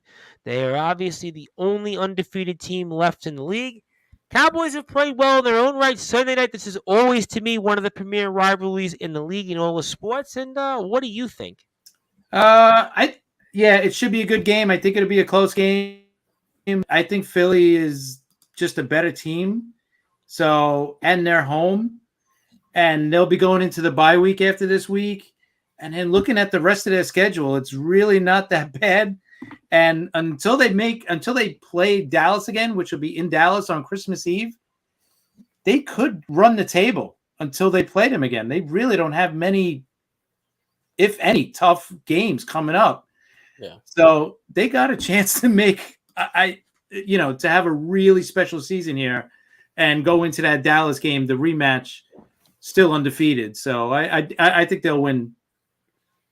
I'll tell you what, not too often you hear that about the Philadelphia Eagles. And for you, Justin, Eagles, Cowboys, Sunday night, to me, this is the real main event of the week. I know Bills and Chiefs is great as well, but I just something to me, I'm really excited about this game. And what do you think? This is going to be an absolute defensive slugfest. I mean, both teams' defenses have been incredible. I mean, Dallas has really relied on the defense without Dak Prescott here in the last 5 games. And they've been one of the better units in all of football. And I think that they're going to make life difficult for Jalen Hurts and this Philadelphia offense. However, the same could be said for this Philadelphia defense. I think I kind of disagree with Brad a little bit. I think the defenses are closer to similar than I do giving Philadelphia an edge. I do agree, Mike Parsons, 100% best player on the field. But I think these defenses are similar. And and I would take Dallas with the spread for sure. The only reason why I give Philadelphia the W here, because I think Jalen Hurts can make one more play than Cooper Rush right now. So I do like the Eagles, but I'd be surprised if either team scores 17, honestly. Wow. Yeah, I kind of agree. I definitely think it's going to be an under, especially. I would imagine it's going to be a little chillier, 8:30 or so kickoff. I would imagine probably In Philly, yeah. Probably 40s, in the 40s, probably for game time. Brad, you're a weatherman. You probably tell us. I'm going to assume, knowing my head in terms of that weather there, probably in the upper 40s. I kind of think that's advantage Philly. I kind of think Philly wins, I don't know, 20-14, something like that, 2017. I definitely think the under. But Eagles, I don't know. Something tells me this Eagles team, it could be a really, really special season. I mean, Dallas has definitely played well, better than expectations. But I don't know. I'm with Chris. Going to the bye week, a lot of momentum there. Something tells me this Eagles team just really, really special. And before we close out today, I want to bring Randy in. And Randy, I know I talked hockey with you a few minutes, but I did want to at least get some wrestling thoughts for a couple of minutes before we move on tonight, because I always like to at least ask you, because you know a lot about wrestling and certainly you've been following some of the things. I mean, what'd you make of Bray Wyatt's return last week at Extreme Rules? Very interesting, I would say the least, because I really thought we would get the return of the Fiend. We didn't get the return of the Fiend. We got something completely 150 where it looked like he's going to have a group with all kind of a different face and persona with what he had with the Funhouse characters, Yep. and then the Fiend as well. So I'm really interested to see what Bray Wyatt does, who he's going to feud with going forward in that way. Then a couple of other things to talk about in WWE regards is, how about the Austin Theory losing streak? you know what? I think they're doing this right with Theory, where they need to build him up. Like, I think if they gave him the title at the point they did, it would have been another role. Yeah, but I don't even know if he's believable now. He's lost 15 matches in a row. I mean, Randy. He has time, because that briefcase doesn't even cash in until next year, July. So they still have time to build him up and get better. I think they need to tear him down, get the confidence up, and build it up again. I think over time we're going to see him getting a winning streak, especially near WrestleMania. WrestleMania season, if the rumors are true, he's going to wrestle John Cena. He's going to win that match, I think, guaranteed. And that's what's going to have me push him over. Well, this is the first year that John Cena, it looks like, will have not wrestled a match in the WWE since 2001. Who would have guessed that? It's a long time. And then just the one quick other thing I just want to talk about with AEW is, we know Jon Moxley won the title, but honestly, I feel like his reign is kind of an asterisk beside it, because we know that title is going to MJF. It's only a matter of when. I just feel for him, it's like he signed that 5-year contract. He's been kind of Mr. AEW for them, always been reliable. I just feel like he should get a little bit more of a run with the title and be a little bit more face, but we all know he's going to drop the title to MJF. It's just a matter of when. Oh, because Moxley, I mean, he had the run during, and I hear your point, because he had the run during the COVID era, and there is something kind of like Drew McIntyre. Drew McIntyre did a lot for the WWE having the title during COVID, but I mean, like you said, MJF is there. I mean, somebody's going to take the title from Jon Moxley. I mean, so somebody has to get it. I mean, but my only problem with AEW, though, and John Gonzalez wants to call the Brute Force the new Al Roker. I mean, well, now you could call him the new Al Roker, because Al Roker now is in much better shape. I mean, for those of us that might remember, there was a time where Al Roker looked like who was it? Carl Winslow of Family Matters without the Right. mustache. Yeah. But, I knew Chris would get that. Chris would have got that. Yes. So that was a good one. But very quickly before I get to closing thoughts, Randy, with AEW, to me, it's just they signed all these people. It's like I need a scorecard. Renee Paquette's coming in. Saraya now is coming in. I mean, and Anthony Finkel wants to talk wrestling because he's become a big wrestling guy. And he says Cena's busy making movies and shilling for China. Very disappointing. Well, that's a little political. I mean, listen, I haven't. I'm not going to comment too much on that. What I will comment on is Cena in the ring. I mean, it's first time since 2001. That's my good buddy Joe Rosas. I know is going to be very disappointed to hear that stuff. But Randy, on AEW, real quick, my problem is I need a scorecard for everybody. Saraya, Renee Paquette, all these. It's a gluttony of people that they have come in, and then they bring these people in, and they don't know what to do with them. Yeah, Sean Spears is a perfect example where if he was on the sideline for so long. How about Adam Page? I said, listen, Adam Cole even, and Adam Cole's hurt, and the other thing as well, like keep a scorecard. Let's talk about scorecard of how many brawls Sammy Guevara's been in the last little while. One with Eddie Kingston, recently with Andrade, and it seems like he's still not doing too bad in his life because I'm sure you've seen his wife, right? It's slow with the body with the boss definitely doesn't help. So yeah, it just they don't know who to push. Like Keith Lee now, for example, he was with Strickland, and now guess what? Strickland doing something with someone else, and what are you going to do with him? Keith Lee came in with a lot of fanfare, and that was another thing. I mean, and then Darby Allin, one of those original guys, and like. Well, Darby Allin was the guy that CM Punk he picked to wrestle him, and how what's Darby Allin? They put him with Sting, and they can't transition from that. Even with Sting, since even before Punk got there, it's just right, and they can't transition out that to have some sort of passing of the torch. That's my problem with AEW. My problem is, and I want to give a shout out to the Brute Force, to our friend Ben Gruberger. Ben, where have you been? It's been a long time since I last heard your name. The Brute Force, did you call in a favor to get Ben with us here before we get to closing thoughts? And he says, bring back Rey Mysterio. No, Rey Mysterio's on Raw, actually. He's on every single Monday. He is exclusively on SmackDown as of tonight. Okay, that's why I didn't watch tonight, unfortunately, because I was on the air tonight. So I was right, because tonight was the draft. Correct me if I'm wrong? No, they pushed the draft to... Originally, the draft was supposed to be last week, but USA pushed it to be after WrestleMania. And then I think there was planning they wanted the titles to be split at that point, but because they're doing the draft now.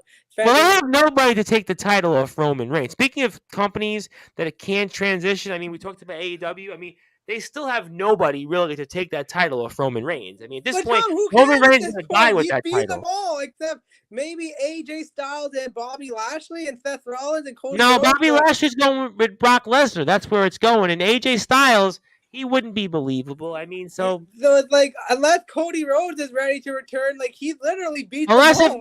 If they're really going to go the goofy way it would really be setting up is Sami Zayn, believe it or not. That I would pay to see. Well, that would be the kind of like, if it was AEW, they'd probably figure a way to do that. But we'll certainly see what happens. We've obviously ran the gauntlet here. And Ben, where have you been? Good to hear from you. Obviously, you came in a little too late, though. You should have came in at the top of the show where we spoke about the Rob Maraska contest. We did Mets, we did Yankees, NFL picks, did some NHL, even some wrestling. So we try to cover everything here on Sportswire Radio. And obviously, thank everybody for tuning in. So let's get to some closing thoughts here. And I'll go with Chris here first. Chris, I'm going to give you the floor. I'm going to give you some closing thoughts. Anything you want to plug, share, say, and I can't thank you enough, and the floor is yours. Great show, guys, as always. Always have a great time talking to you guys. Hopefully Monday we'll be able to do the Talking Rivals. We'll be, reviewing the division series. They should all be over by then. We'll be previewing the LCSs. Hopefully the Yankees will be playing the Astros. I hope so. So we'll be on that at Talking Rivals. Check us out on Twitter. And probably Wednesday, I'll be doing the Liftoff Jets with Sharman. Our usual stuff about the Jets. Hopefully we'll be talking about another Jets victory against Green Bay. Like I said, I'm going to be at the Bronco game, Jets Bronco game next weekend. So we'll miss you next week. Yeah, Friday I won't be here, and not because I'll be there. I'm leaving Saturday morning. Friday I'll be at my nephew's soccer match. Not his last one. It's like a senior night or something. I don't know. Yep, it's that time of year. Yep. So I'll be at that. I'll be in Hazlitt, New Jersey. Have you been to Denver before to watch the Jets? I was just curious about that. Have you been there before? Not the Jets. No, I've been there a few times to see the Yankees play. Oh, okay. And I was there for when did they have the All-Star game there? Like the NHL All-Star game, like 2001 or 2000? Randy, if you remember. I think 2001, 2002. Somewhere around that time. I don't think it was 2000. I want to say it was 2000. I was at that one. Maybe, yeah. It was probably closer to their heydays when they won. I don't think it was when they won. I don't think it was the year they won the Stanley Cup. Not it might in '96, but no, he's talking about. Well, they won. Well, Randy, they won in 2001. Also, yeah. I don't know if it was 2001. I don't remember. I think it was right after that. But I think it was one of those years. I was at that too. Yeah. Okay. Awesome. All right. That's all cool stuff. And obviously, hopefully the Jets do well for us. And you obviously have a great time. Safe travels as well. Certainly Denver, always an interesting place. And Justin, I'm going to give you the floor, my friend. Obviously, always a pleasure to be with you. And anything you want to plug, share, say, and the floor is yours. And fire away and go for it. Thank you. Obviously, we are actually tonight we're in the 9th inning right now. Dodgers are trailing 2-1. With Josh Hader on the mound. Well, another go figure, right? The Dodgers, everybody said, it's going to be easy. The Padres, they can't have no chance, and who knows? Dodgers just aren't hitting. They're not hitting. They're 0 for their last 19 with runners in scoring position. Obviously, just the one run tonight, and they're in a world of trouble right now. They're pitching. Has held the fort, but it's their offense. It's their offense that hasn't shown up. So you can follow me at JGNelly12 at BBallBanterSM. I'm going to give you a couple of locks of the week. Went 2-1 last week as well. Not bad. It was better. So, we're picking things up. We're going to start by trusting in Bill Belichick. We're going to go New England plus 2.5 here.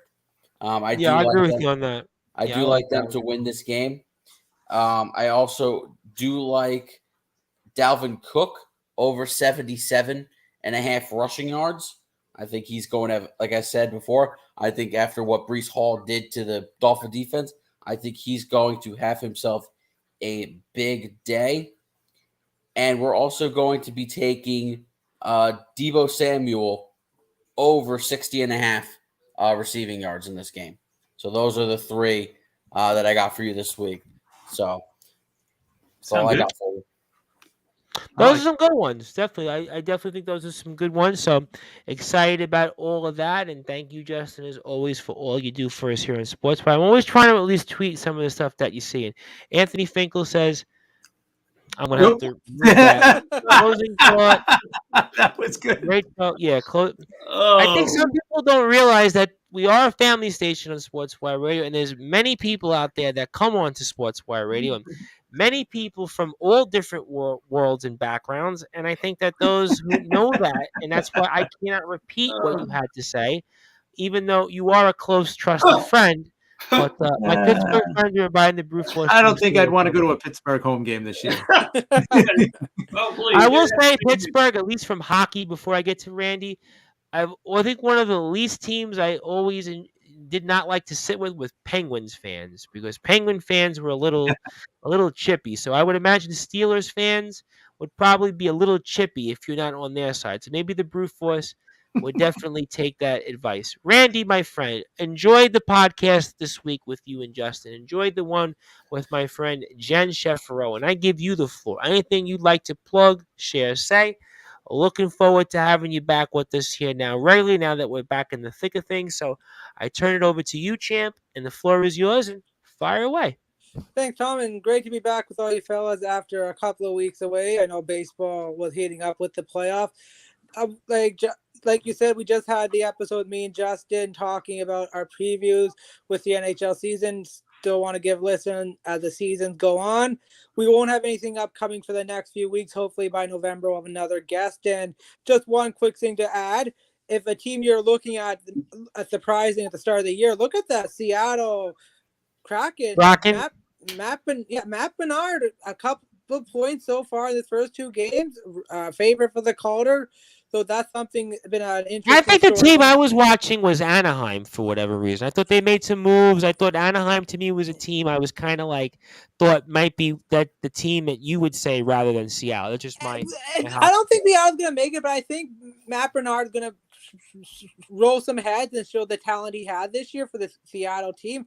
Anaheim, I feel like it's gonna be the same tale of last year. They're gonna go on a great start. In February, they might run. They made some moves though. They did make some moves. I think they'll be competitive. Yep, that's true. We'll see what happens. Only game 1 or 2, or you're like me. That's why I was like, Randy, it's every only two. You coaching talked about the Capitals playing Lafayette. I mean, it's early, but expectations high when you're with a team like that. And the East is tough, but you want my thoughts and comments, I'll be watching them the games throughout the week and give my 2 opinions. Yeah, I try to share on Twitter. I try to share you and Justin as much as I can. You can follow me at Randy Dillon on Twitter. That Randy and Dillon spelled DHILLON. You can follow us on our Facebook page at the Hockey Fan Chat. And Anthony Finkel, that I can share. Friday night sports night with the boys. Best night of the week. Now that I can share. That is definitely an excellent comment, and that's why you are one of my longest and closest friends. Excellent comment. Great way to redeem yourself. But we certainly did not save the best for last. But I tell you, we did save the biggest for last, and certainly the Brute Force Brad Weiss. And also want to make sure we now plug the new Brute Force Instagram page because we've got a Coach Brad Weiss page. We've also got some memories we shared from Plainview JFK. I shared on Facebook just before, and obviously kind of some, I guess, how can I say it, maybe a little bit more of a semblance here and what we're going to hear from closing thoughts from the Brute Force Brad Weiss. So I want to get to those because I know he's got a lot in his mind, a lot of anniversary thoughts, some sportatorium things, I'm sure. And also October the 15th means that officially college basketball is underway and Sportswire Radio is kicking off the season here also tonight with our very good friend, now that we can say it, Danny Burns. So the Brute Force, without further ado, fire away.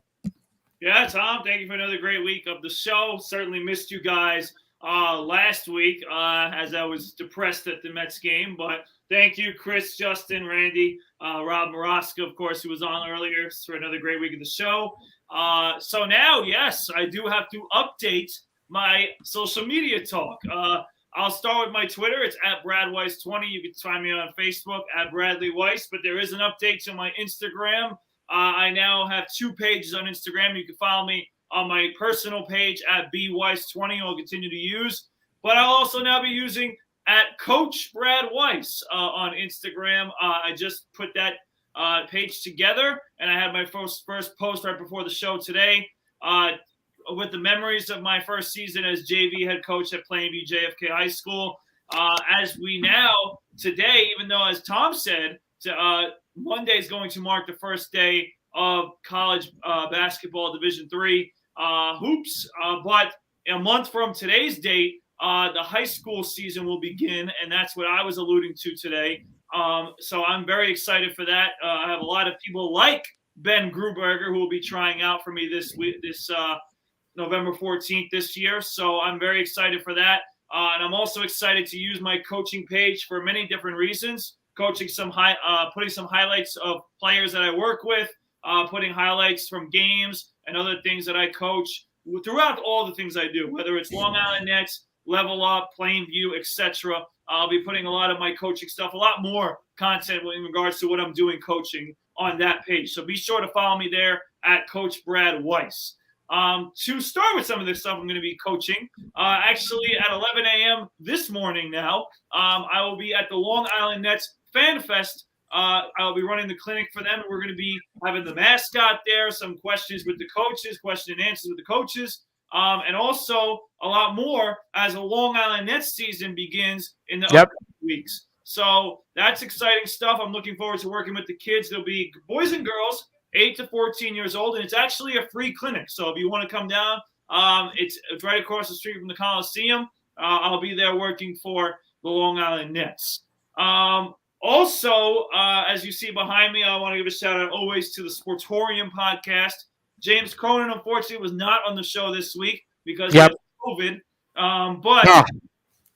But he will be back next week, and he's feeling much better. So follow the Sportorium podcast. I listen to them on YouTube. You can find them there at Sportorium podcast. They're doing a tremendous job, and they're getting better. Maybe not at my level yet, but they're getting better. No, I think they're already at our level. I mean, listen to them. They speak well. They know their stuff.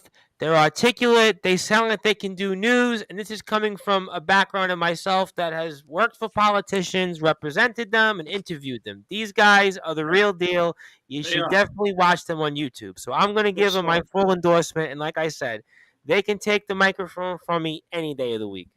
For sure. And I'm fully on with that endorsement. So keep doing great work, guys. And now to close the show on a little bit of a damper note. God. Ladies and gentlemen, it's time to watch the New York Knicks. Unfortunately, the season begins, and it's just great, Chris, because my birthday is Wednesday, October 19th, and that's the first day of New York Knicks basketball. It's their first game. They're on ESPN on top of that. Prime time for, I don't know for what damn reason, against the Memphis Grizzlies on the road. They're just, I know they're going to ruin my birthday. I don't even have to say it. They're going to ruin my birthday. You never know. It's on the road to Memphis. Listen, they're the kings of winning preseason games and looking great in the preseason against some big teams that they're playing. All right, but ultimately, my birthday will begin the misery that will have to be upon me for the New York Knicks as they begin their season. Yes, John Gonzalez, Dolan time will be something as we continue on the Sports Report, and I am not happy to start that. So, hey, Wednesday, Pelicans, Nets. That's a little more. I think, to be honest, then I think we should all go out Wednesday night for his birthday in case they do lose. At least we could kind of hang out and get his mind off the game. You know, we could just. I mean, I'm actually lucky that I don't even know if I'll be home to watch it right now. But what I'll say is this. I am not excited for New York Knicks basketball. I know everybody, Jalen Brunson's going crazy in the preseason. Oh, please. All right, I watched a little bit of the game, and I saw Julius Randle bricking left and right like he normally does. So I'm not excited. They'll have to prove it to me. But ultimately, I'm excited about our Jets. Our Mets are obviously disappointing conversation. So are Knicks. But ultimately, it's a good time in sports. And Tom, I am very excited to talk to college coaches and players here on the Coach Winter, obviously, that is something that we're still going to put together. We're going to get him on soon. We're working on that. Yes, I think toward the end of the month with Coach Winter. Right. The likes of Alec Willis from St. Joe's, Brooklyn, I'm excited to talk to. He's selling real estate homes, by the way. He sold a home, if I'm not mistaken, on, I think it was Astor Avenue, I think, all the way in the mid-island of Staten Island. I was like, wow, I think I know that block. Yeah, so him, there's a couple others. I saw George Riefenstahl the other day from Farmington. I'm hoping George. We'd love to have George on. I'm hoping that, I have a good relationship with George. I talk. Well, the John Jay guys will come back on. Coach Highland, Coach Jay, they'll be on. For potentially Yeshiva. And then I didn't tell you this, Tom, but I got to meet Coach A.J. Uhl for the first time. So I saw him in person with Coach Mantesta.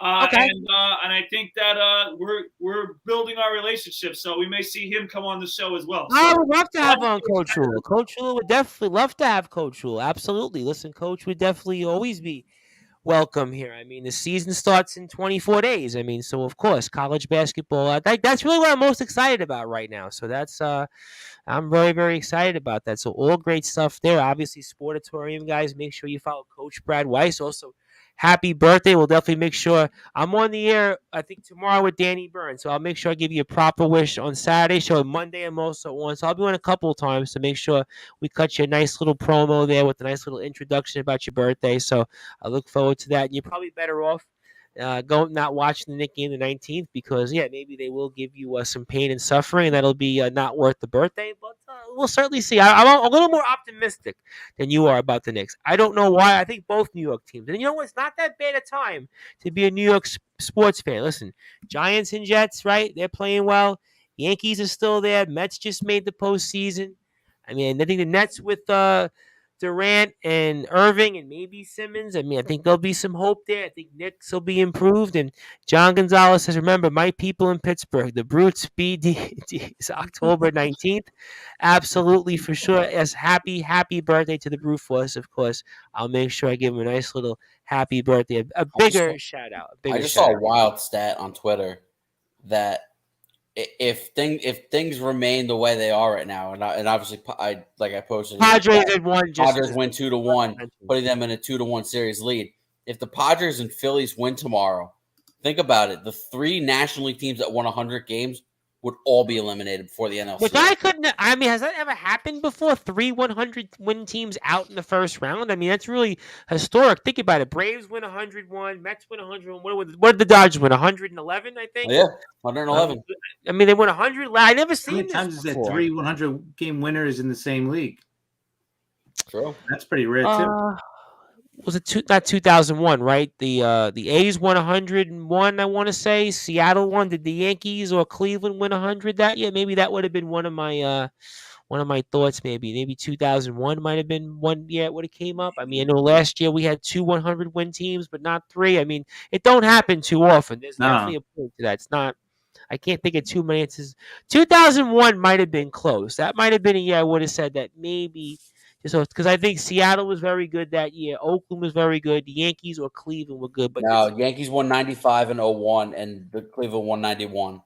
Okay, all right. Oakland won 102 and finished 14 games out.